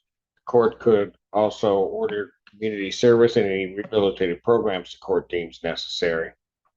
The court could also order your vehicle mobilized, could order you to pay the cost of the prosecution as well as the cost of any emergency governmental services. You understand that? Yes, Your Honor. All right. And understanding all of that, you still wish to plead guilty? Yes, Your Honor. And to that charge, how do you plead? Guilty, Your Honor. Now, you understand that by pleading guilty, you will not have a trial of any kind. Yes, Your Honor. You signed an advice of rights form, is that correct? Yes, Your Honor. Any question regarding any of those rights? No, Your Honor. Please look at paragraph 5. Those are your rights which are part of a trial. You understand by pleading guilty, you'll be giving up those rights as well as all the rights on that form. Yes, Your Honor. You understand you're giving up your right to appeal of right. Yes, Your Honor. Are you on probation or parole? No, Your Honor. All right. Has anybody promised you anything other than what's been stated here today to get you to plea? No, Your Honor. Anybody threaten you or coerce you? No, Your Honor. You're doing this voluntarily? Yes, Your Honor. Of your own free will? Yes, Your Honor. And because you believe that you're guilty of this offense? Yeah, I'm sorry, could you repeat that, Your Honor? And you're doing this because you believe that you're guilty? Yes, Your Honor. April 18, 2025, at the location of State Street in Pittsfield Township, Washtenaw County, State of Michigan, were you operating a motor vehicle? Yes, Your Honor. Prior to operating that motor vehicle, did you consume intoxicating liquor? Yes, Your Honor. What'd you have and how much? I had about 8 to 10 beers. 3 of them were tall, Your Honor. All right. Were you stopped by the police or was there an accident? I was stopped by the police for speeding, Your Honor. All right. Were you ultimately arrested? Yes, Your Honor. You were taken to the station or the hospital? I went to the station, then to the hospital, Your Honor. All right. Was there a blood draw? Yes, Your Honor. And what were the results of that blood test? It was 0.226, Your Honor. Do you have any reason to dispute those blood test results? No, Your Honor. Taking everything into consideration on that date and at that time, do you believe that your ability to operate that motor vehicle was visibly impaired due to your consumption of alcohol? Yes, Your Honor. All right.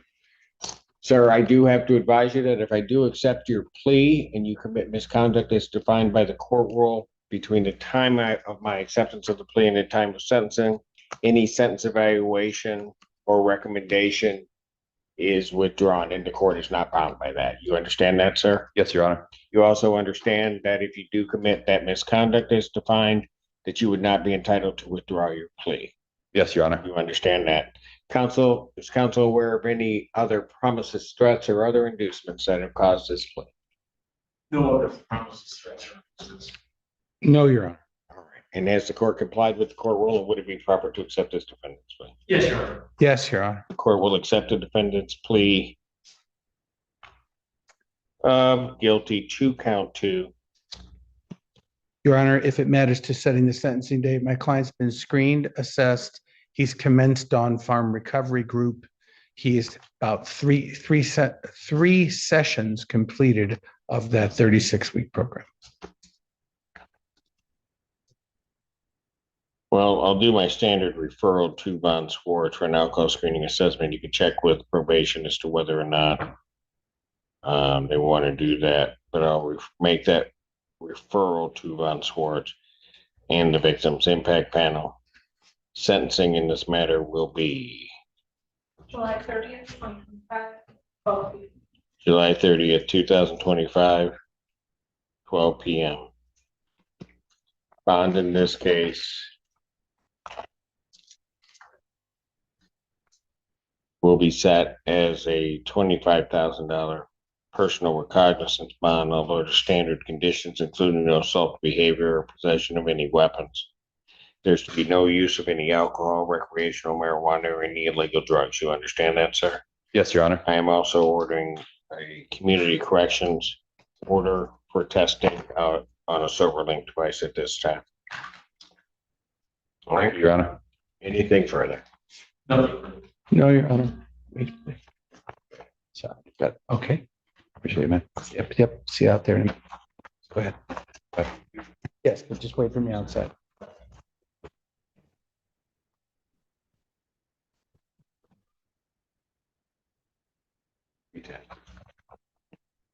Court calls case People versus Matthew Fonseca. Sorry. All right, so we have to do township. Did Joe have some? For the people. I did have, but they'll wait for me. They will wait for me. They'll wait for me. Good morning, Assistant Public Defender Lauren Perny on behalf of Mr. Fonseca. Mr. Fonseca, please state your name for the record. Matthew Lewis Fonseca. I think we're here for a pretrial and an arraignment. Yes. As to the arraignment, sir, there's a complaint that alleges that on or about June 4th, 2025, at location of Washington Avenue near Hogback in Pittsfield Township, that you did have in your possession drug paraphernalia. You understand that, sir? Yes, I do. That's a misdemeanor, punishable by up to 90 days in jail, $500 fine plus court cost, and any substance abuse treatment the court deems necessary. Do you understand that? Yes, I do. First question I have for you on that is, do you wish to be represented by counsel? Yes, I would like to. This is a public defense. We'll waive further reading, stand mute to the charges, and I'd request another pretrial date. Defendant having waived formal reading, standing mute, court will enter a not guilty plea. Pretrial in this matter will be adjourned to July 16th, 2025, 9 a.m. What are we doing on the other case?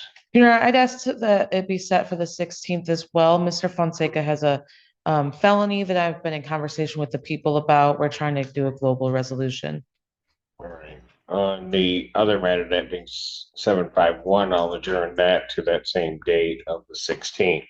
As to his bond in the new case, I will set the defendant's bond at $5,000 personal recognizance bond under standard conditions, including no assaultive behavior or possession of any weapons. There's to be no alcohol, recreational marijuana, or any illegal drugs. I will also order that the defendant is to report to the Department of Community Corrections for drug testing. That'd be 2 times per week. And I sure, and I'll leave it there. I would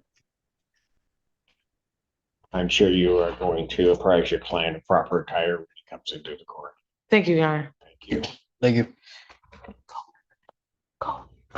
Court calls case People versus Kevin Gibson.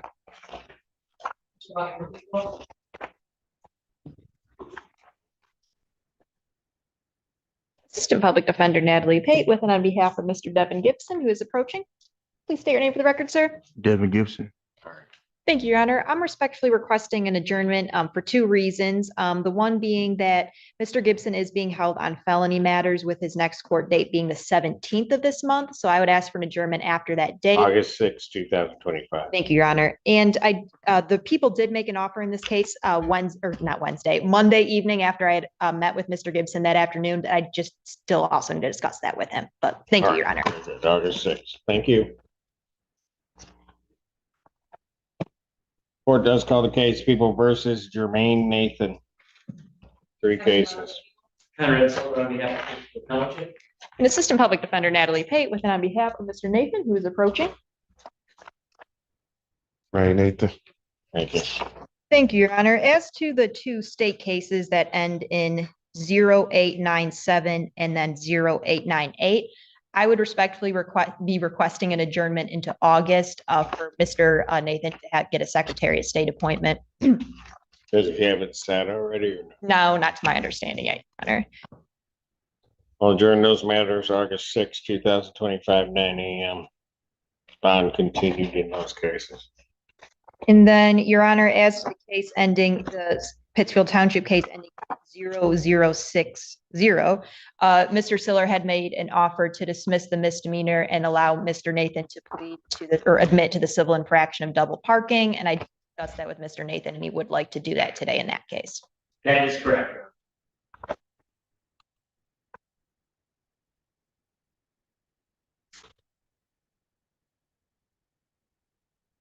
Mr. Nathan, do you admit responsibility to the fact that on or about January 7th, 2017, location in Pittsfield Township, specifically Washington Avenue, that you double parked a motor vehicle? Yes, sir. Court will accept that admission to count 2. Count 1 is dismissed, and this is in the case ending in 0060. Fines and cost of $180. When can you pay that? Get it done by next month. By next month? When next month? What's the date today? The 2nd? The 2nd. 2nd of next month. I'll pay August. All right. Well, I'll make it August 4th. Okay? Yes, sir. Pay by August 4th, 2025. You're all set. Thank you. Court does call the case People versus Robin Muhammad. People.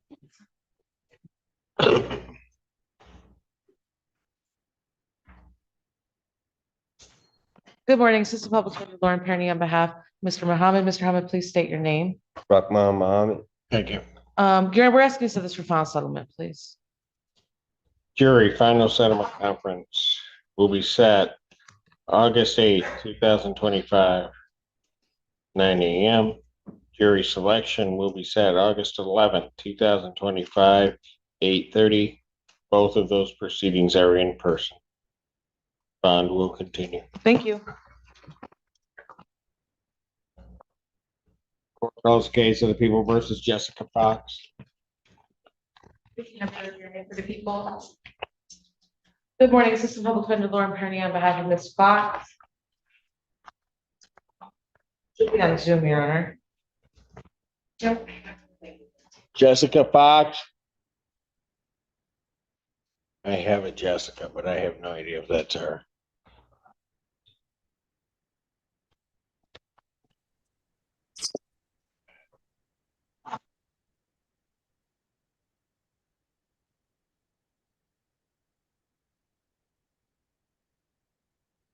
Ma'am, what's your name?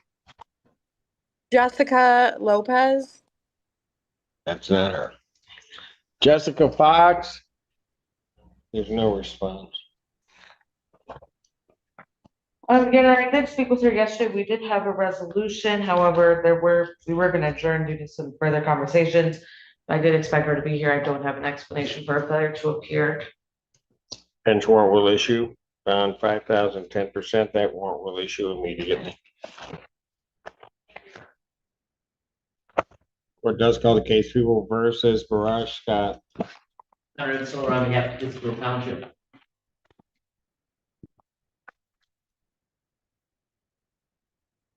Assistant Public Defender Natalie Pate with and on behalf of Mr. Barrage Scott, who is approaching. Please state your name for the record, sir. Barrage on the case, Scott. What are we doing? Your Honor, I'm moving to dismiss the case. Mr. Scott has completed a drug treatment program to my satisfaction. Any objection? No objection, Your Honor. Case is dismissed. Thank you, Your Honor.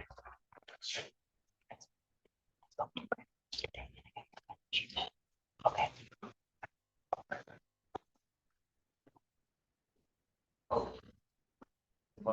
Court does call the case People versus Eric. Is it Canis or case Casey? Pastor Lonnie for the people.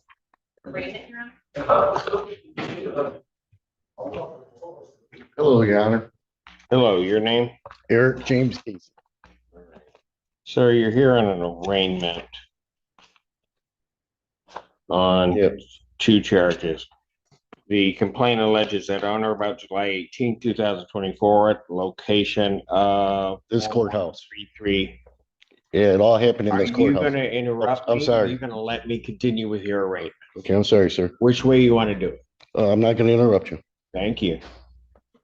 Complaint alleges that on or about July 18, 2024, at the location of 4133 Washington Avenue in Pittsfield Township, Washington County, State of Michigan, complaint alleges that you did make an assault and battery upon a Joseph Crossley. Do you understand the nature of that charge, sir? And I'm not asking you whether or not you did it. Do you understand what you were charged with? Yes. That is a misdemeanor, punishable by up to 93 days in jail, $500 fine plus court costs. This could be a consecutive sentence. And if a consecutive sentence can be imposed, if this did occur within a place of confinement, you understand the nature or the penalties in this case? Yes. You understand that? Yes. Count 2 on that complaint alleges that on that same date and at that same time, you did commit the offense of disorderly person jostling. Do you understand the nature of that, sir? No, because I don't even know these people. The only person I know is Joseph. Do you understand what you are charged with? Well, I know what you're charging me with, sir, but I am not charging you. Do you understand what you are charged with in count 2? No. All right, let me just do it formally then. July 18, 2024, the location of 4133 Washington Avenue in Pittsfield Township, Washington County, State of Michigan. Count 2 specifically alleges that on that same date and at that same location that you were a disorderly person. To wit, a person was found to be jostling or roughly crowding people unnecessarily in a public place at that location. Do you understand all of that? I understand all that. That is a misdemeanor, punishable by up to 90 days, $500 fine plus court costs. Do you understand those penalties? I understand this, Honor. Do you wish to be represented by an attorney? Yes, I guess so, Honor, because you didn't let me Public speak. defender case. Assistant Public Defender Natalie Pate with and on behalf of Mr. Casey, we would waive any further reading. My client stands mute and we would ask for an adjourned pre-trial date as well as a PR bond, please, Your Honor. Defendant having waived for a reading, standing mute, court will enter a not guilty plea. Pre-trial in this matter will be adjourned to July 16, 2025 at 9 a.m. I will set the defendant's bond in this case amount of a $5,000 personal recognizance bond. I will order standard conditions, including no assaultive behavior or possession of any weapons or anything fashioned to be a weapon. Do you understand that, sir? Oh, yes. Do you understand also that I am going to order no possession or consumption of any alcohol, recreational marijuana, or any illegal drug? Yes. I will also order that you are not to have any contact whatsoever with Joseph Crossley. Don't want to. I'm sorry, sir. You are really wearing on me. I'm sorry, sir. I'm just trying to. Do you understand the order? That was a question. Do you understand you are to have no contact with Joseph Crossley? Yes.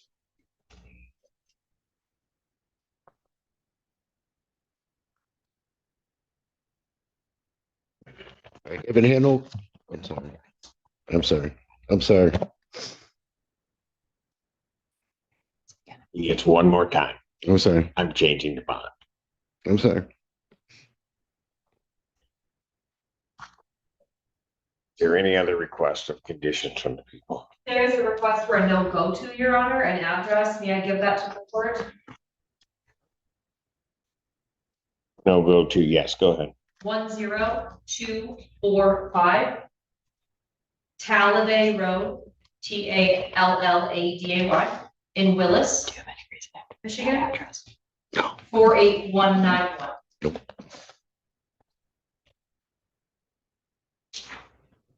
Nothing further. Any objection to that, counsel? No, Your Honor. All right, I'm going to order that there is no go to that location, 1025 Talladay Road, Willis. Thank you. Thank you. Thank Sorry, you. Judge.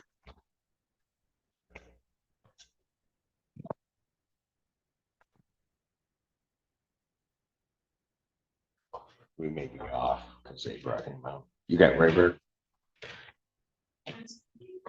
I was just asking. Court calls case People versus Todd Rayburn.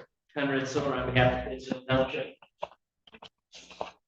Good morning, Assistant Public Defender Lauren Perny on behalf of Mr. Rayberg, who is approaching.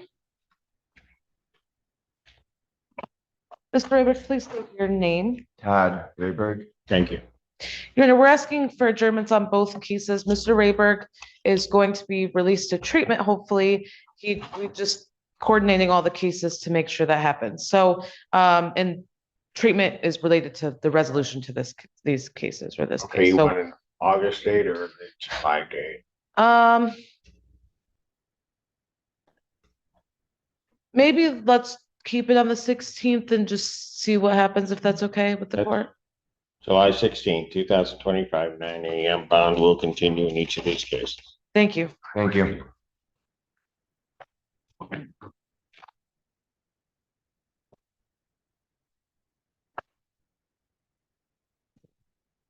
Judge call the case People versus Grant Ducia. People.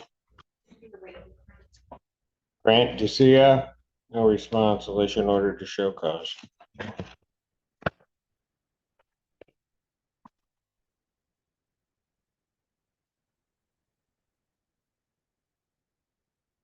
Court does call the case People versus John Farrow.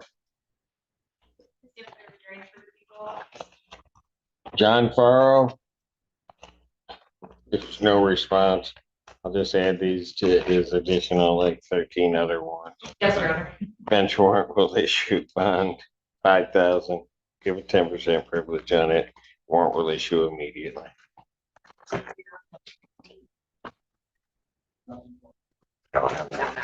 Court calls case People versus DeMar Ficklin. That's one people.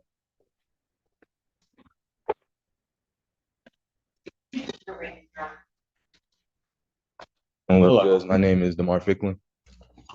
All right. Sir, this is an arraignment. You are before the court on a complaint that alleges that between the dates of October 4, 2024 and October 18, 2024, at the location of 3825 Carpenter Road, Pittsfield Township, Washtenaw County, State of Michigan, that being the Myers store, that you as an agent or trustee of that store did embezzle funds greater than or less than $200. You understand that charge, sir? Yes. All right. That's a misdemeanor punishable by up to 93 days in jail, $500 fine plus court costs. The fine could be increased to 3 times the value of the property taken. If that's greater than $500, that would become your maximum fine. You understand that? Yes. Okay. First question I have for you. Do you wish to be represented by an attorney? Yes. See how easy that can be? Good morning, Assistant Public Defender Lauren Perny on behalf of Mr. Ficklin. We will waive further reading, stand mute, and ask for another pretrial date, Your Honor. Defendant in every way, form, or reading, standing mute. Court will enter a not guilty plea. Pretrial in this matter will be adjourned. July 16, 2025, 9 a.m. Set his bond at a $5,000 personal recognizance bond. All under standard conditions, including no assault to behavior or possession of any weapons. I'll also order that there's to be no alcohol, no recreational marijuana or any illegal drugs. You understand that? Yes. All right. I will also indicate that the defendant is not to go to the 3825 watch. I'm going to order he's not to go to any Meyer in the state of Michigan. You understand that, sir? Yes. All right. Anything else? No, Your Honor, thank you. Nothing, thank you. All right. Who's here with you? Who's that? My mom. Mom? So after that last gentleman came up and your mom knew you were coming up for arraignment, did she tell you how to act? Yeah. She did? And she probably said, don't do that? Oh, yeah. You got a wise mom. All right, thank you.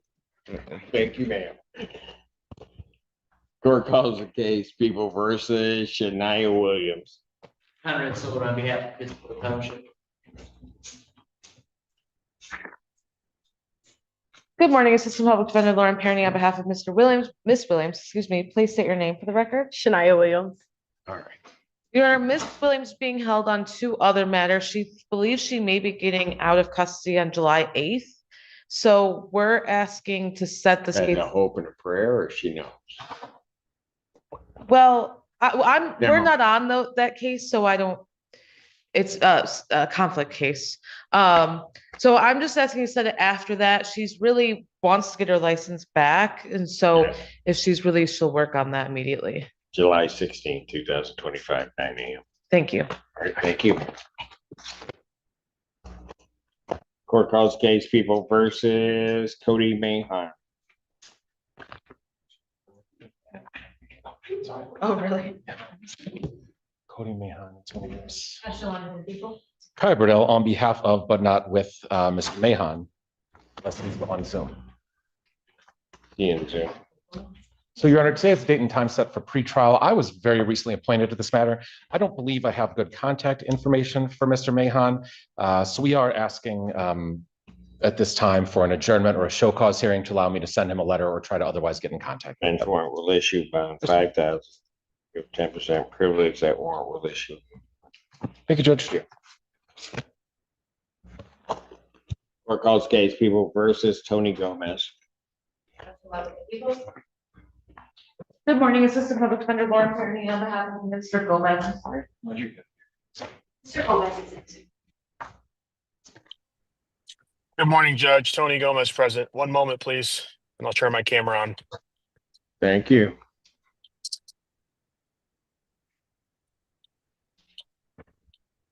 Oh, where are you? There he is. Okay, gotcha. You're not driving, are you? Negative, Judge. I just pulled over on the side of the road. That's why I wanted to take a moment. All right, thank you. All right, what are we doing? Your Honor, I am asking for an adjournment. I think the 16th date would be okay, if that's okay with the people in your honor. Ms. Lonnie's looking into if there's CCTV footage from this incident. Got it. I'll adjourn the matter to July 16th, 2025, 9 a.m. Or as your invite indicates, bond will continue. Thank you, Your Honor. All right, thank you, Mr. Gomez. Thank you. Court does call the case of the People versus Lamar Hampton. Good morning, Assistant Public Defender Lauren Perny on behalf of Mr. Hampton. Mr. Hampton, please state your name. Mr. Hampton, Lamar Hampton. All right, I need a camera. Okay, I'm What are we fixing doing? right now. Can you see me now? I got it. We got you. All right. A big old chain around your neck. Go ahead. Your Honor, I am asking for an adjournment. I did speak with Ms. Lonnie about a resolution, but I was unable to reach Mr. Hampton about that resolution. So I just want to discuss that with him, please. August 6th, 2025, 9 a.m. or as your invite indicates. Bond will continue. All right. Thank you, Mr. Hampton.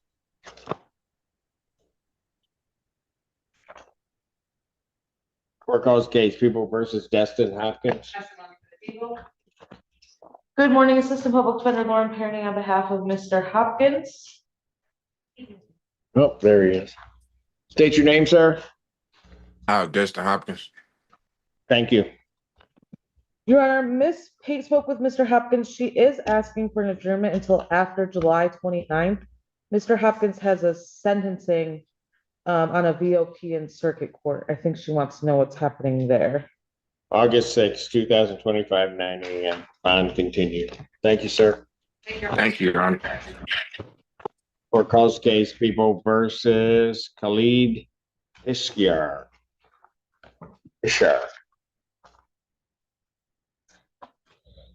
Oh, Ashley Lundy for the people. I'm sorry, I had Issa as the last name. I apologize. Oh, it actually is. I don't know what Ishar Isa. All right. Good morning, Assistant Public Defender Lauren Perny on behalf of Mr. Issa or Hishar Issa. Isa. Yes, Your Honor. Oh, hello. Hello, Hello, what's your name? Hishar Isa. All right, I need a camera.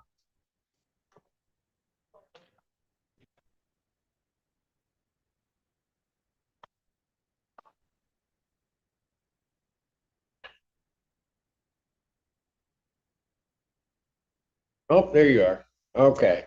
All right. I've got him now. Thank you, Your Honor. Sorry about that. I was in the hallway. Assistant Public Defender Natalie Pate with and on behalf of Mr. Issa, who is present here via Zoom. I have discussed this matter with my client, and we are respectfully requesting to set this case for final settlement conference. Jury final settlement conference will be set August 8th, 2025 at 9 a.m. Jury selection, if necessary, August 11th, 2025 at 8:30. Both of those proceedings are in person. All right. Thank you, sir. Bond continue. Thank you, Your Honor. Thank you, Mr. Issa. You're all set for today, but we'll be in touch. Court calls case People versus Sophia Banco. Assistant Public Defender Natalie Pate with and on behalf of Sophia. Mr. Banco is present via Zoom and has stated her name. Your Honor, I have discussed this matter with my client and briefly with the people. I'm requesting an adjournment of at least 3 to 4 weeks for a referral. During the matter, August 6th, 2025, 9 a.m. Bond with its conditions will continue. All right. Thank you, ma'am. Thank you, Your Honor. Thank you, Ms. Sabanco. You're all set for today. Court calls case People versus Jessica Lopez. Good morning, Assistant Public Defender Lauren Perny on behalf of Ms. Lopez. Ms. Lopez, will you please state your name for the record? Yes, Jessica Lopez. Thank you. Your Honor, we do have a resolution. Ms. Lopez will be pleading guilty as charged under a prosecutor's deferred. That is correct, Your Honor. There are no other agreements.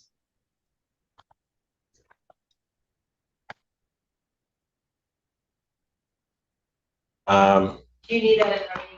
Oh, I right. apologize. I do, because counsel approach so that you know why I have to do it this way. Because everybody wants to make judges' lives difficult.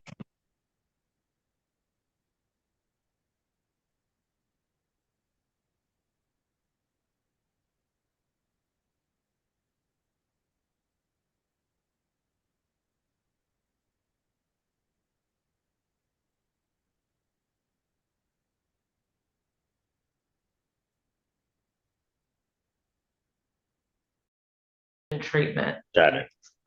Adjourn this to August 6th, 2025, 9 a.m. Thank you, Your Honor. Your Honor, may Yes, I sir. ask a question? I was wondering if I could get, if it would be possible to switch to the sober link from the tether, because it's impeding me from being able to let my kids go to the pool because I can't get in to save them if they're gonna drown. Wow. I'd have to hear that by motion or if it's arranged by stipulation of the people. But sir, the alleged BAC in this matter is a 0.21 and there was a crash. So it's unlikely that I will be changing that. I'll also note for the record, Your Honor, there was a 6-year-old in the car. Yes. All right. I'll speak to my client further about it, Your Honor. Thank you. Thank you. Thank you. Court does call the case People versus Marcus Moore Jones.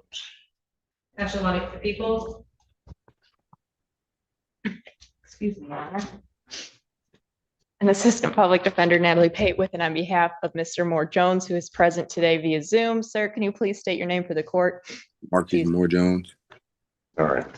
Thank you, Your Honor. There was an offer made in this case for my client to admit to the civil infraction of no proof of insurance, and in exchange, the misdemeanor charge would be dismissed. I did discuss that with my client, and that is what he would like to do today. And that is a correct and complete recitation of the agreement. Does the court need that reduced to writing or? No, no, it's a civil.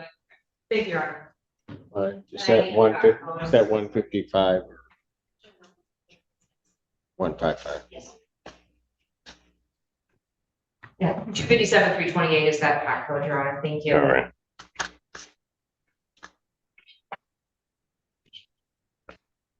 And Mr. Moore Jones, do you admit responsibility to the fact that on April 29, 2025, at US 23 in Pittsfield Township, Washington County, State of Michigan, that upon lawful request of an officer, you are unable to produce proof of insurance? Yes, Your Honor. All right, court will accept that admission to count 2. Count 1 is dismissed. Fines and costs of $155. When can you get that paid? Can I do the beginning of next month? Beginning of August? Yes, Your Honor. If I make it August 1st, will you be able to pay it? Yes. August 4th. I don't believe it, but you have it on the 1st. All right. Thank you, Your Honor. All right. You take care. Thank you, Your Honor. Thank you, Marcus. You're all set for today. Okay. Court calls the case, People versus Ashley Garcia. People. Show cause. On a failure to, she's here. Hello. I'm here. What's Ashley your, Garcia. all right. Ma'am, There's my name. you are before the court on a misdemeanor complaint or citation that alleges that on or about April 23rd, 2025, at the location of South State Road in Pittsfield Township, Washington County, State of Michigan, that you operated a motor vehicle without proper security. Yes, I didn't. That is, Sure. hold on. You understand the nature of that charge? Yes, I do. All right. That's a misdemeanor punishable by a fine for up to 1 year incarceration. Fine not less than 200 nor more than $500 plus court costs. You understand that? I do. First question I have for you is, you want to be represented by an attorney? I don't think so. Pardon? I don't think so. You know what you're going to do? Pay the ticket? I don't know. No, I don't know. Really? I don't know. You don't know? Do you think an attorney could help you with that? I mean, sure. You Yes, think an yes. attorney could? They could help, yeah. They can help? Yes. So I'll ask the question again. Do you want to be represented by an attorney? Yes, great. Okay. PD case. Sorry. Thank you, Your Honor. Assistant Public Defender Natalie Pate with and on behalf of Ms. Garcia, we would waive any further reading. My client stands mute, and we would ask for an adjourned pretrial date, please. Defendant having waived formal reading, standing mute. Court will enter a not guilty plea.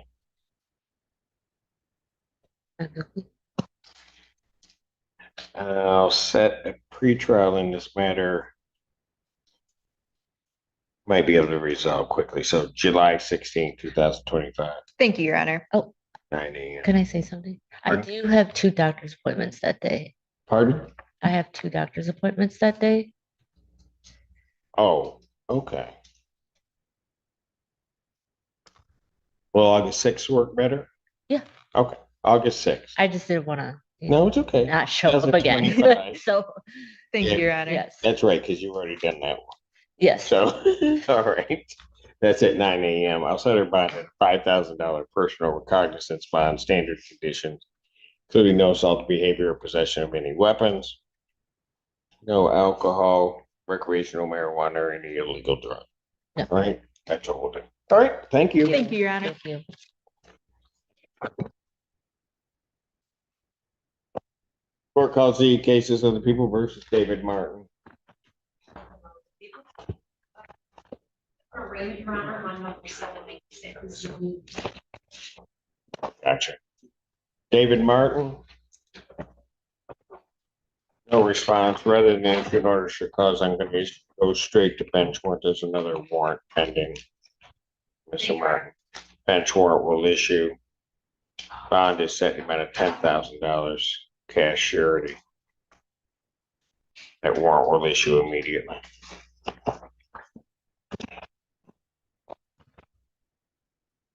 Court does call the case People versus, is it Trendis Martin? Special money for the people. Trendis Martin? No response. Is clear. Just so that I won't misstate what it says. I'll read it. You probably got it in front of you, but in any event, on motion and upon such terms as are just, the court may relieve a party of the party's legal representation or legal representative from a final judgment, order, or proceeding for the following reasons. Number one, mistake, inadvertence, surprise, or excusable neglect.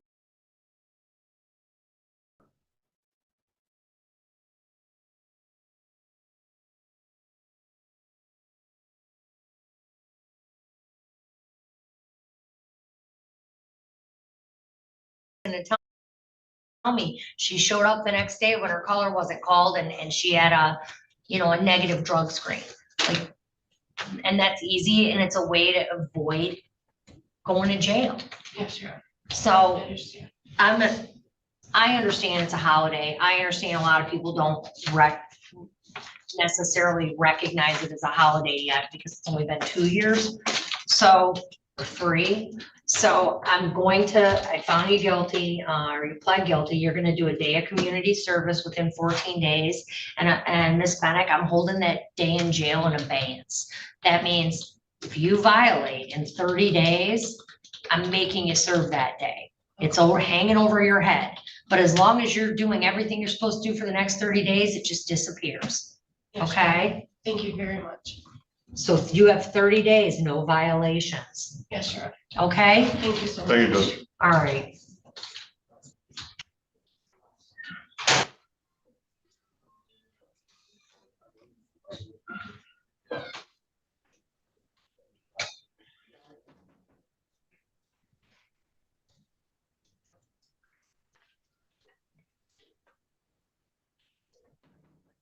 What's on top? Is that what you just said? I put the new ones up. Okay, okay. All right, I've got next 25 TA 11880, the People versus Leo Laker. Good morning, Judge Shackelford, Dov Lustig on behalf of Mr. Laker, my dear friend's son, who has received a stern talking to, but I do have the agency authority to enter into the plea of responsible that's before you on his behalf. How old is he? He is, I think, around 20. Actually, He's got, he has a the perfectly double- clean record. Okay, the prosecutors offered a plea agreement down to a double parking, Correct.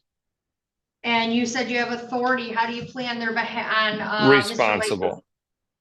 All right, I'll accept the plea. He has 14 days to pay, and just for the record, that's alleged to have occurred on May 9th of 2025. Okay, we're all set. Thank you, counsel. Who's your other one? That would be Justin Glenn. All right.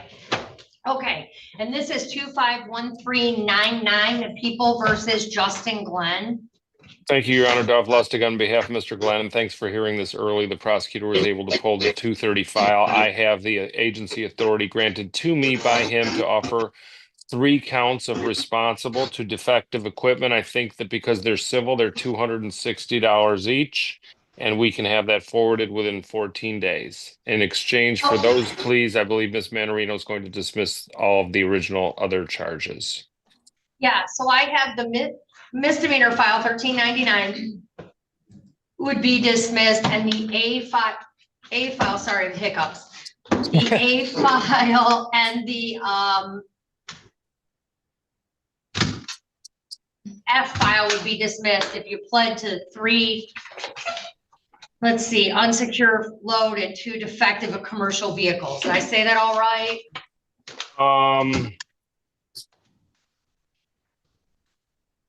You did. So if we look at the ticket on page 1 of 2, the red light's dismissed, the spilling load misdemeanors dismissed. There's a responsible to the third one, which is unsecured load, correct? The 2 defective equipments are responsible, correct? And the no proof of insurance she's dismissing, I've showed her proof of that. Yes. Or represented Perfect. proof of that. Yep. All right, and so all 3 are alleged to have occurred on April 29th. It looks like the unsecured load is actually going to be amended to a defective equipment. So it's 3 defective equipments. Yes. However you want to do that, that's fine with me. All right, and how do you plead to those 3 allegations, 3 counts of defective commercial vehicle equipment violations? Responsible, Your Honor. All right, I'll accept the plea as knowing and voluntarily given on all 3 of those files, and your client has 14 days to pay. Each has a fine of $260. Fantastic. Thank you. Have a great day. All right, great. Thanks, you too. Bye-bye.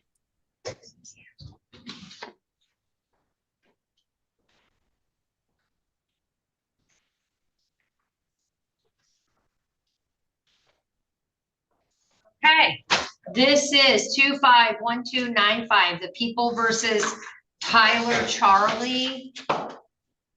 Good morning, Your Honor. James Kazicki on behalf of Mr. Charlie.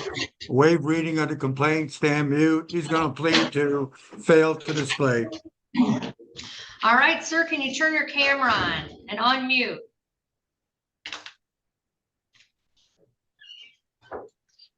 Mr. Charlie, I need you to turn your camera on and unmute.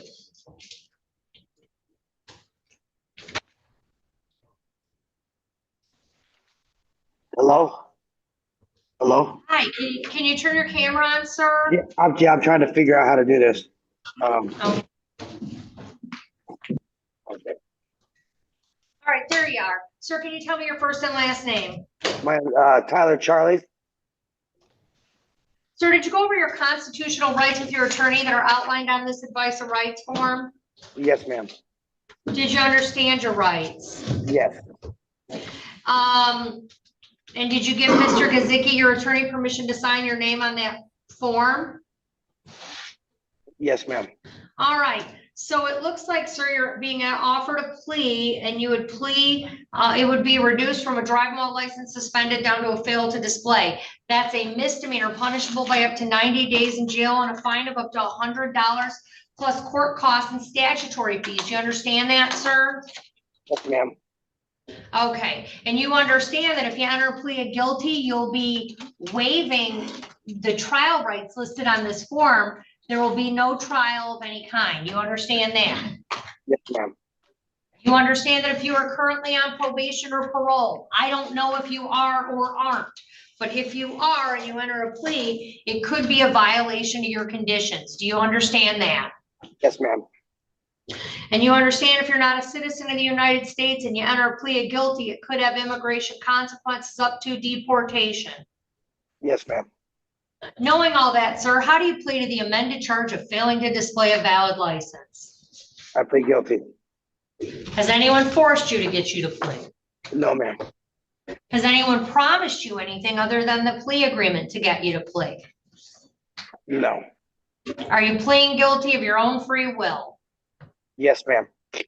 Sir, were you operating a motor vehicle in the city of Taylor on April 21st of 2025? Yes, ma'am. While you were operating that motor vehicle, did you get pulled over by a police officer for some sort of infraction? Yes, ma'am. Did the officer ask you to display a valid license? Yes. Did you fail to do so? Yes, ma'am. Okay, I'll accept the plea as knowing and voluntarily given. Are you satisfied, Mr. Kazicki? Satisfied, Your Honor.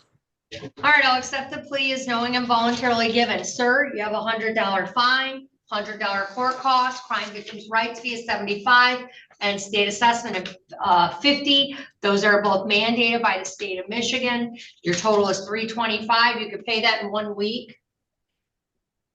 Okay, thank you. Okay, you're all set, sir. Thank you. Thank you. Yep, have a good day.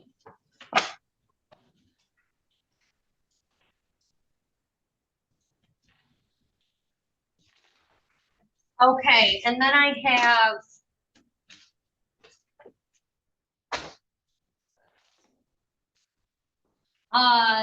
the City of Taylor versus 2324578. Good morning, Your Honor. Gregory Sheena on behalf of the respondent. Okay, good morning, counsel. So I have a plea in front of me that's being offered to your client, that if your client pled on the E, F, and G files, all of which are, well, let's see, we have a defective equipment, no registration on a commercial vehicle on person, and another failed to maintain equipment. Looks like it'd be a defective equipment as well. The remaining 4 files would be dismissed. Is that your understanding as well? That is, Your Honor, and I do have authority to enter a plea of responsible on behalf of the respondent. All right, and all of those are alleged to have occurred on March 23rd of 2025. So I'll accept your plea on those. And does your client need time to pay? Can they pay these in 14 days? Yes, Your Honor. Thank you so much. All right, pay in 14 days and the remaining files will be dismissed. Have a wonderful day. Happy 4th of July to everybody. Thank you, you too.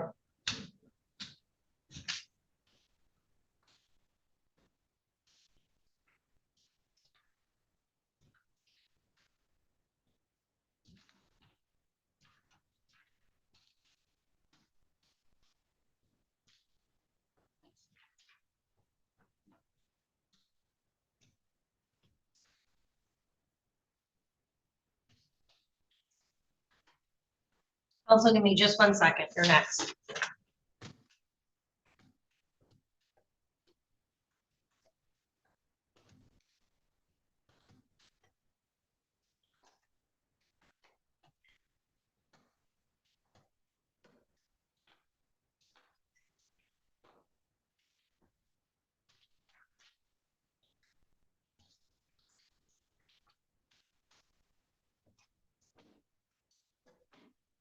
Okay, this is 25TA10974, the City of Taylor versus Nadia Al-Wali.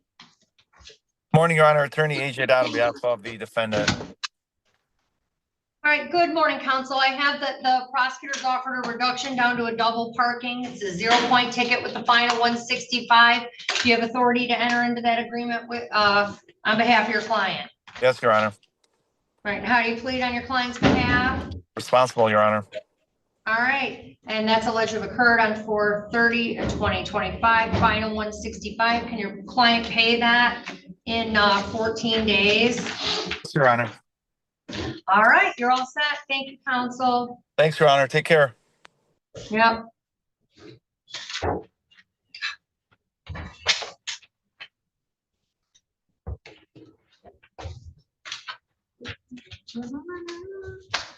Single mother.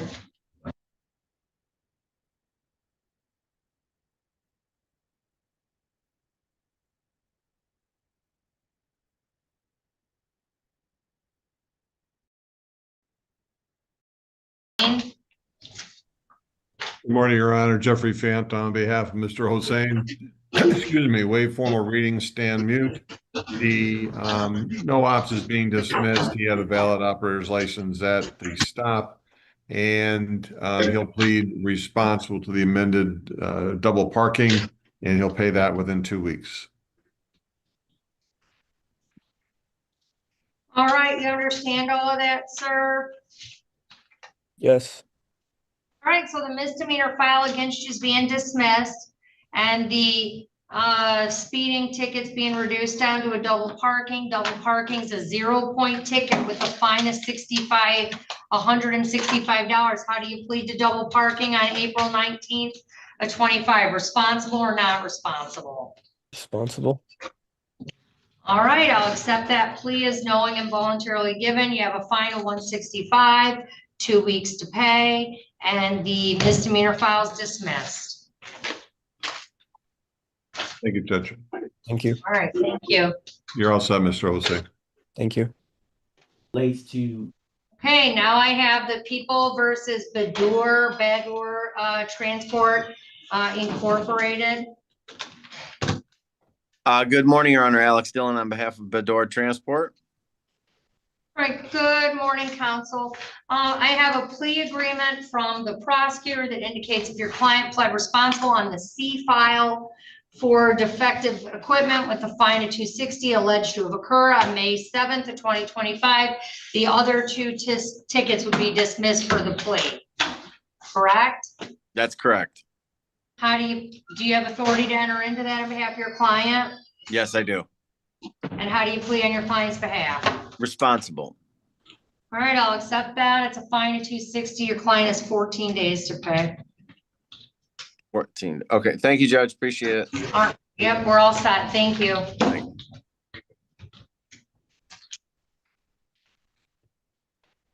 Strickland, I'm sorry. Can you turn your camera on? Yes, ma'am. I'm sorry. There you go. All right, there we go. This is 251467 and 251468, the People versus Carter Allen Strickland. Senator James Gazicki on behalf of Mr. Strickland. Waive reading of the complaint, stand mute. Request this matter be set for a settlement conference. There's also an order for discovery, Your Honor.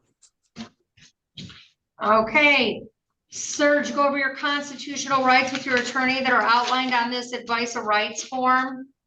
Yes, I did, Your Honor. Did you understand your rights? Yes, I do, Your Honor. All right, and did you give Mr. Gazicki, your attorney, permission to sign your name on that form? I'm sorry, ma'am. You kind of lagged a little bit. Sorry. Okay, did you give your attorney permission to sign your name on that form? Yes, I did, ma'am, Your Honor. Oh, okay. So I've signed the order granting discovery, and I've entered a not guilty plea for purposes of arraignment. And we will set this for a settlement conference with the complaining witness to appear. And we will allow this hearing to be via Zoom since you live out of state, sir. Thank you very much, Your Honor. All right, we're all set for today. I was just, when will I have the date of that next one? You'll receive notice of it in the mail. Okay, It'll thank you. probably be 3 to 4 weeks out. Okay, thank you very much, ma'am. Yep, you're all set.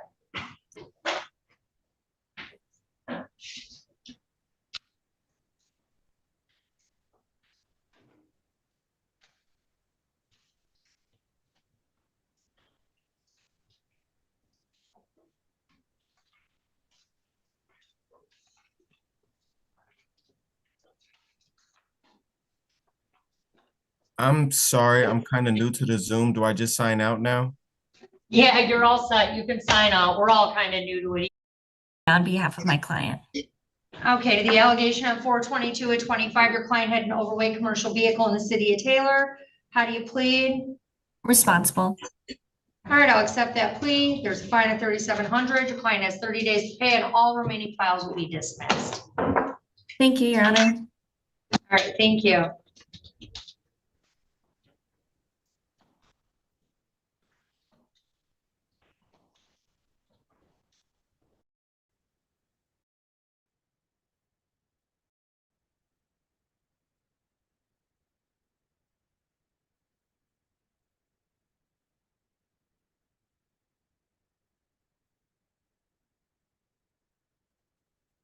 It talks about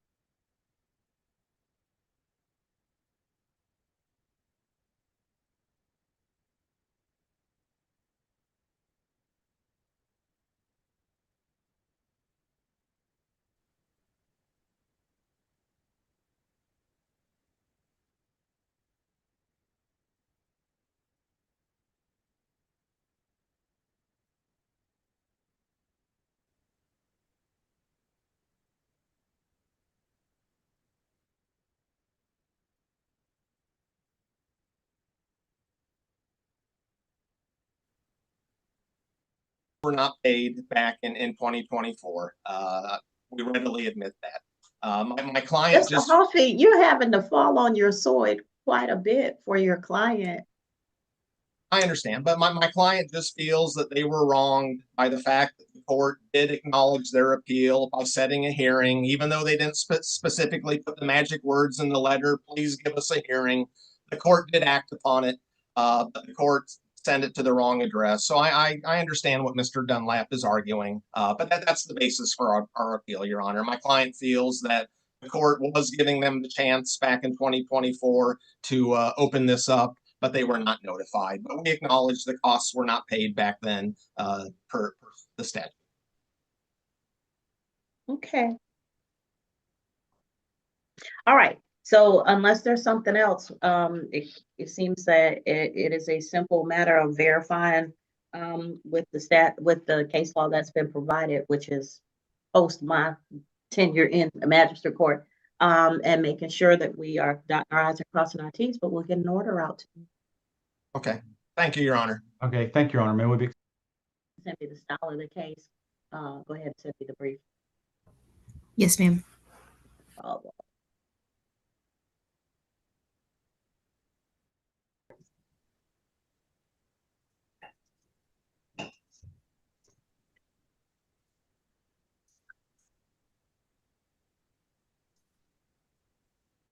It's E. I think the best way to explain this is through a timeline. I'm sure the court is aware too, Georgia Farm Bureau, like many insurance companies, has a notice requirement in our contract with insured drivers for uninsured motorist insurance that in order to receive uninsured motorist coverage, you must notify us of the accident and when a lawsuit is filed. That policy is included in our exhibits as well as an affidavit from Amanda Cox, who is who's familiar with the records process.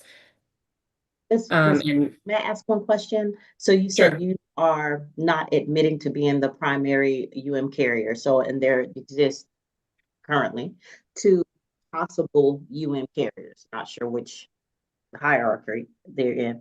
How does he have two carriers? Is there an employer involved? What's going on? Yes, there is an employer. He has a company that's attached in our exhibits as well. I think it's called First Security or First Choice Security, something like that. And one of the insurance carriers, I think, rides under the company, and one is his personal insurance. And Okay. I'm sorry, Judge, I'm not totally familiar which you one put is a which. lot of stuff in your brief, and not that I don't read it, except that the statute requires me to provide you with a hearing for summary judgment motion. So I think we should make a full record. That's just my theory. So if I have a question, I usually ask it. That's fine, Your Honor. I'm sorry. I'm not totally familiar with the facts about which carrier is primary here, but I didn't want to admit it. No, I got you. Go ahead. So anyway, the notice plaintiff signed a contract for a policy with this notice requirement that went into effect on August 20th of 2019. And that's policy number 3551857.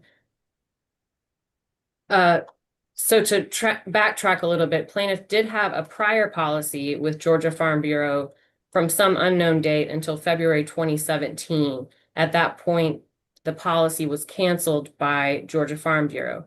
The date on that notice is January 1st, 2017, and that policy number is a slightly different policy number, BAP 3211476.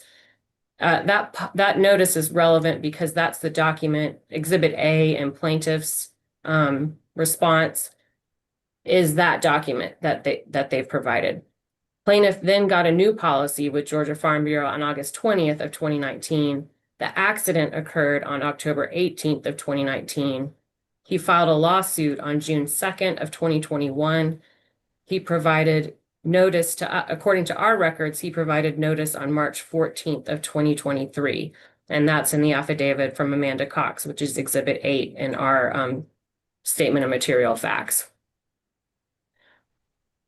We were served on July 24th, 2024. He actually served Georgia Farm Bureau Casualty and not Georgia Farm Bureau Mutual, which is another problem that we've alleged in our brief. The only reason we were served and notified of the accident is because his other carrier, Progressive, as you've heard, who was timely notified and served, told him that there was an active Georgia Farm Bureau mutual policy. So the notice that we received, he did not provide us notice for more than 3 years following the accident. And he did not notify us that he had filed a lawsuit for almost 2 years following the accident. In plaintiff's response to our request for admissions, which were late, and also his pleading and response in this motion, he says he did notify us at some point after the accident. But there's no affidavit, there's no factual support when, where, how he notified us or who he notified specifically. And in support of that assertion in his pleading, he provided us with this letter of a non-renewal that he says that Georgia Farm Bureau provided to him when he notified them of the accident. But we also don't know how he received that piece of mail. If you look at the piece of mail, it says it was sent on January 5th, I think, of 2017, or January 1st of 2017. It has a different policy number. We don't know how it was returned to him again, according to him, whether it was by mail, by email, by some online portal. We don't have any notification of that, and we don't have anything in our records showing that someone resent him that notice sometime after 2019. And other problems with that document is it's not authenticated, and it's not responsive to generally an insurance company, you make a claim and then they send a letter to you or an email or some kind of documentation saying that, we're rejecting your claim because you don't have coverage. And in this case, this document is not that type of document. It's a non-renewal notice, and it's not responsive to the notifying the insurance company of an accident or making a claim.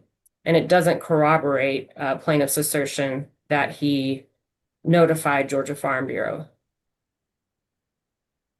But now if plaintiff had presented some kind of affidavit, for instance, saying how he contacted us, when he contacted us, who he spoke to, any type of facts supporting that assertion, it might be enough. But instead, he's only produced conclusory self-serving statements and a pleading, and that's not enough to meet his burden to show that there's a genuine issue of material fact in this case. With respect to the statute of limitations, plaintiff asserts that he can re-serve us because the statute of limitations is told because the prosecution of the traffic ticket from 2019 is still pending.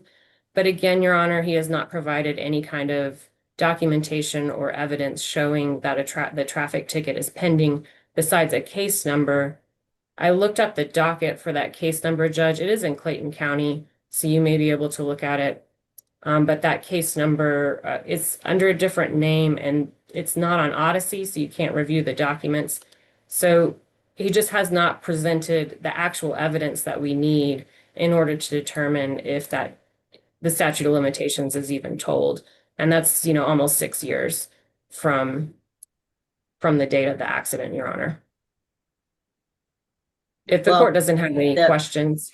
Whether the traffic case is still pending that's not unbelievable. No, Your Honor, it's not unbelievable.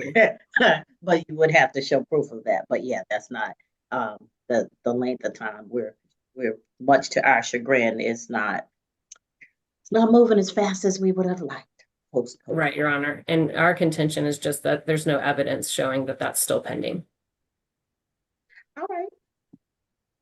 All right, Ms. Olson, are you observing or is there anything that you want to present before we turn it over to Mr. Town? Yes, Your Honor, I think I'll probably just add on a few details that might be relevant to your consideration. As far as the traffic case, I did actually call the clerk of court quite some time ago and got the case name and was confirmed that it is still pending before Judge Spencer. There's actually a bench warrant out for the defendants arrest. So I think it's a matter probably of public record that the statute of limitations is told. I don't know that the court would be required to review other evidence beyond the public records. If you'd like the case number, I can provide that to you. But there are multiple counts still pending, so I believe the statute of limitations would be told. As far as the issue as to primary or secondary insurance, Georgia Farm Bureau issued a policy of insurance that was active with Mr. Robinson, the plaintiff, as the named insured. My insured is a company called Force Inc. We do have a policy of insurance on which the vehicle involved was a listed vehicle. Mr. Robinson is not a listed driver, but he was operating the listed vehicle.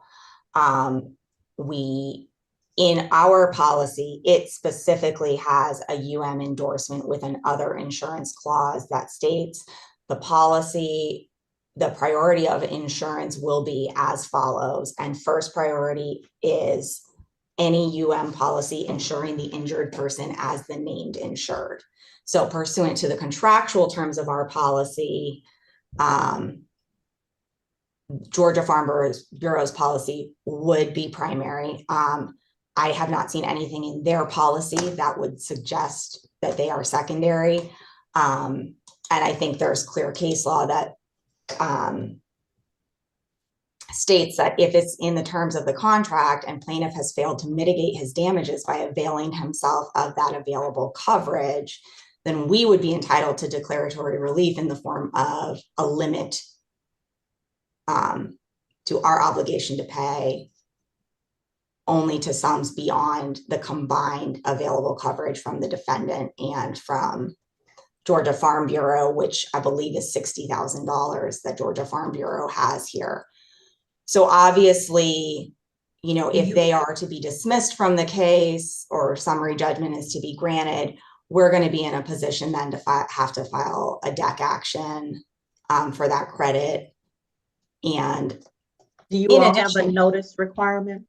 We do have a notice requirement, and we didn't receive notice till 2023. They were notified 2 weeks after we were. So we both have notice requirements that plaintiff failed to meet. And obviously, if you grant Georgia Farm Bureau's motion for summary judgment on the notice issue, you're going to very quickly receive one from me, basically setting forth the same set of facts that we were not notified by the plaintiff until 2023. Obviously, it's a 2021 lawsuit. So we're going to have multiple issues to address if their motion is granted.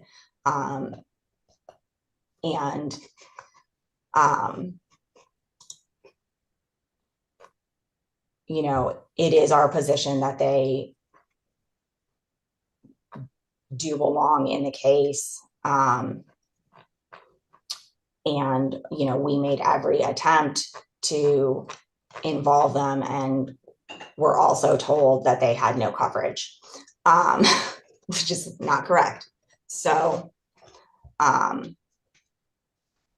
they continued to maintain the position that they did not have an active policy of insurance when they absolutely did. That was relayed to my claims adjuster. It was relayed to me. So, obviously, we can provide supplemental documentation if the court feels they need it, but we do believe that they are the primary carrier and do need to be in the case. All right, Mr. Towns.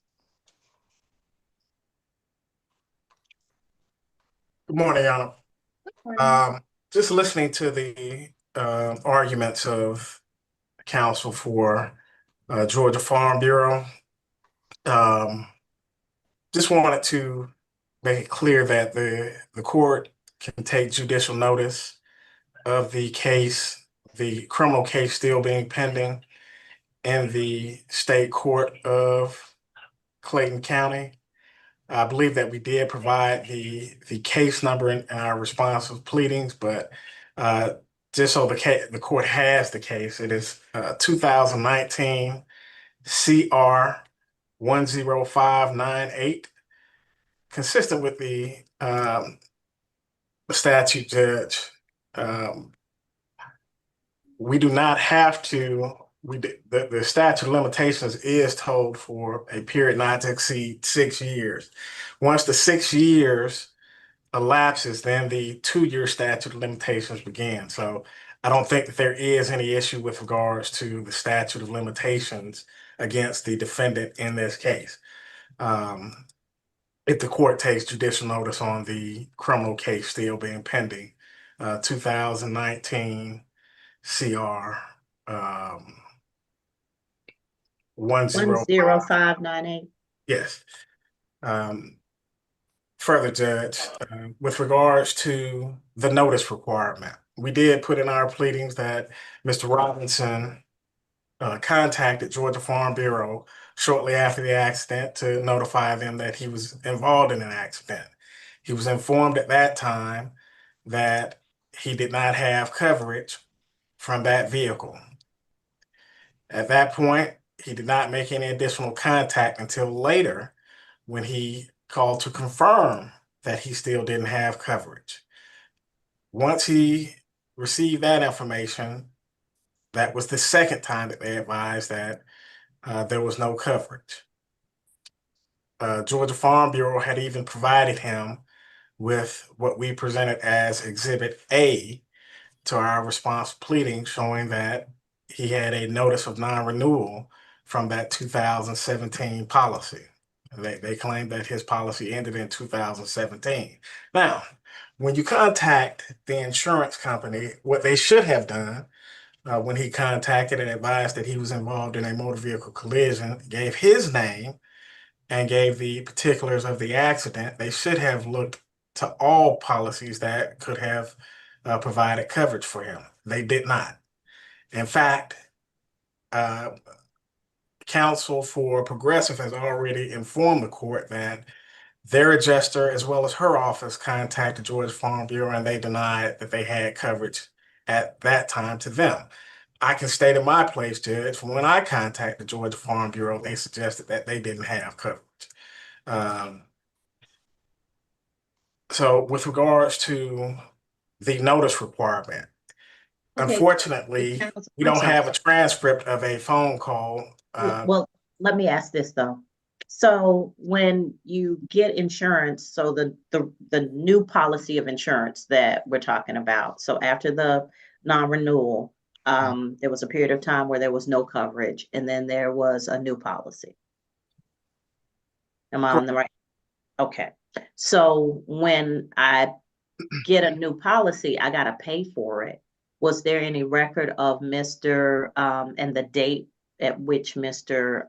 Robinson paid for insurance with either Georgia Farm Bureau or Progressive Mountain Insurance? I don't think Progressive Mountain Insurance is really the issue with respect to whether insurance exists. But with Georgia Farm Bureau, was there any indication of when he would have initiated that new contract or paid for the insurance through that would have provided coverage? Judge, I don't have that, but I can get that information as far as the payment of his coverage and when it became effective.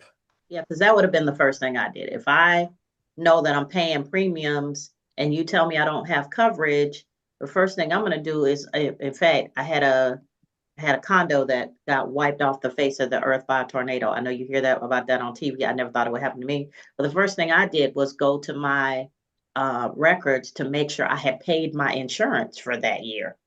Thank God I did. So that was before I even called them, that was my confirmation that, yeah, I should have something. So was there any indication based on payment records or any other communications that Mr. Robinson had coverage? Well, Judge, let me, I guess, clarify some of the issues. Mr. Robinson was actually in a vehicle that is owned by his company, Incorporated. Does he own the company or does somebody else own the company? He owns the company. So so he had separate insurance for himself personally, and then he has insurance for the vehicles covered by the company.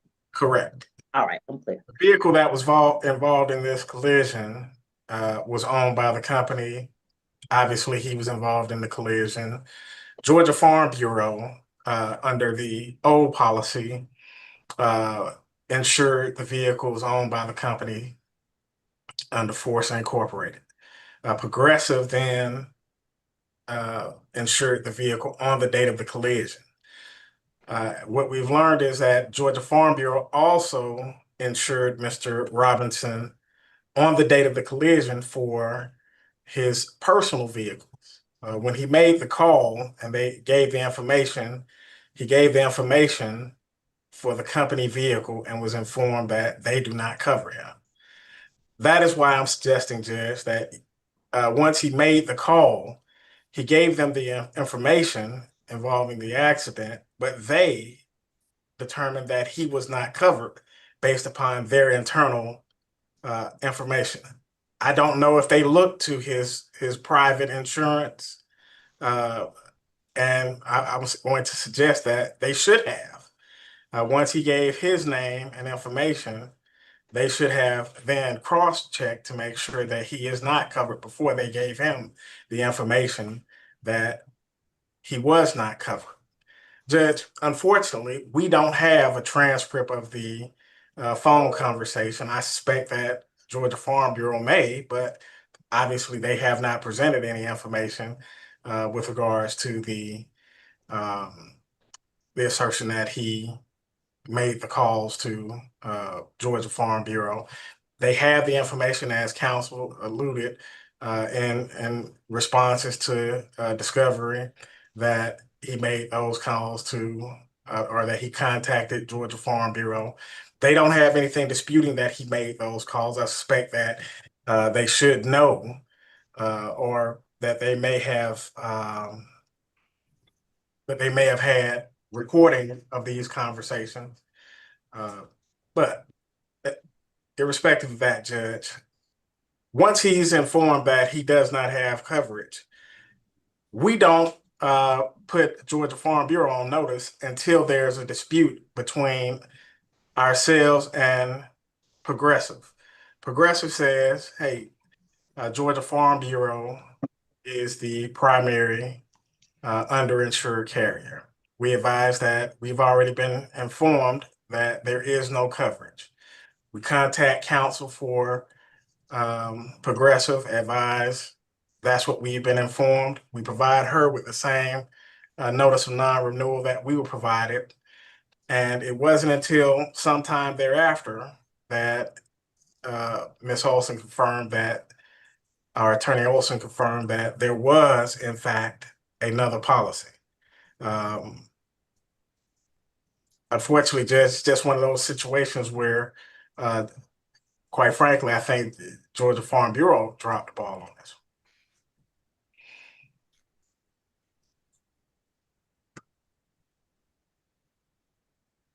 Okay, so Ms. Clark's argument is based on you not having the, I guess, once the burden is shifted back to you all to produce a genuine issue of material fact for consideration by a jury, she's alleging that you have not provided the court sufficient affidavits or factual information to shift to pass that threshold once the burden shifts back. Yeah, and I'm prepared to swear Mr. Robinson in and have him testify that he gave Georgia Farm Bureau a call and that they advised him that he was not covered. Any reason why that wasn't provided in an affidavit to the written documents? Judge, we provided that information with regards to discovery responses, which would have been the request for admissions, the response to request for admissions. As well, Judge, we had a document that showed that there was a non-renewal. There's no reason for us to present a document or even for them to present a document of non-renewal unless it's in response to some request. As far as I'm concerned, Judge, we presented documents, but I guess if the court needs additional information, we provide that to the court. All right. I don't have any other questions. Did you have anything else that you needed to tell me? Judge, I'd like to, I guess, since the question has come in, I guess I need to tender Mr. Robinson's testimony. So I'd like to call him as witness on it. And I'll get logged in right now. Judge, I'm going to object to him testifying at this point. From my understanding, any oral testimony provided at a motion for summary judgment requires a notice, and we have received no notice, which I think is obvious since he's offering to swear him in now.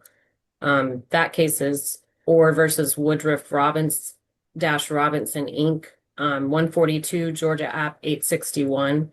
That's a 1977 case, but unless the law has changed, which it doesn't show that in the case, he needs to provide a notice if he's going to do that.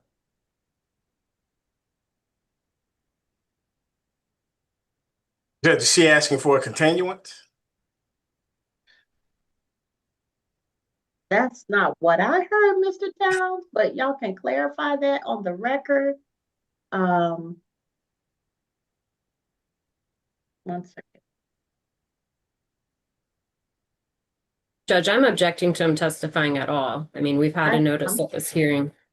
I'm clear. Okay.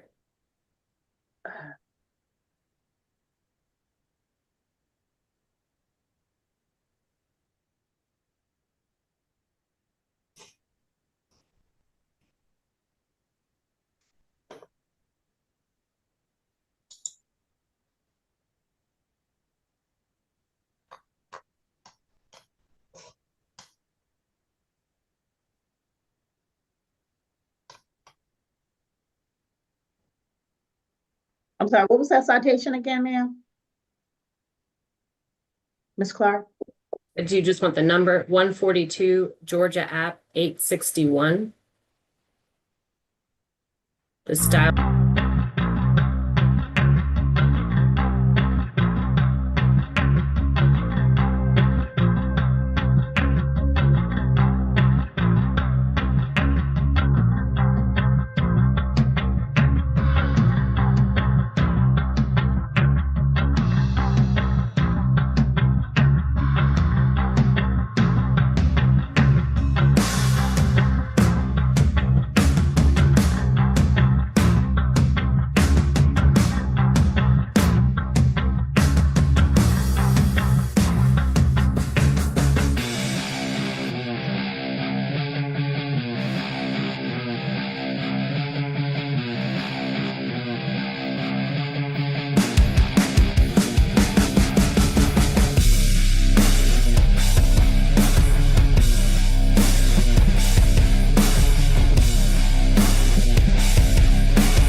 No, I'm totally fine. Like, let it.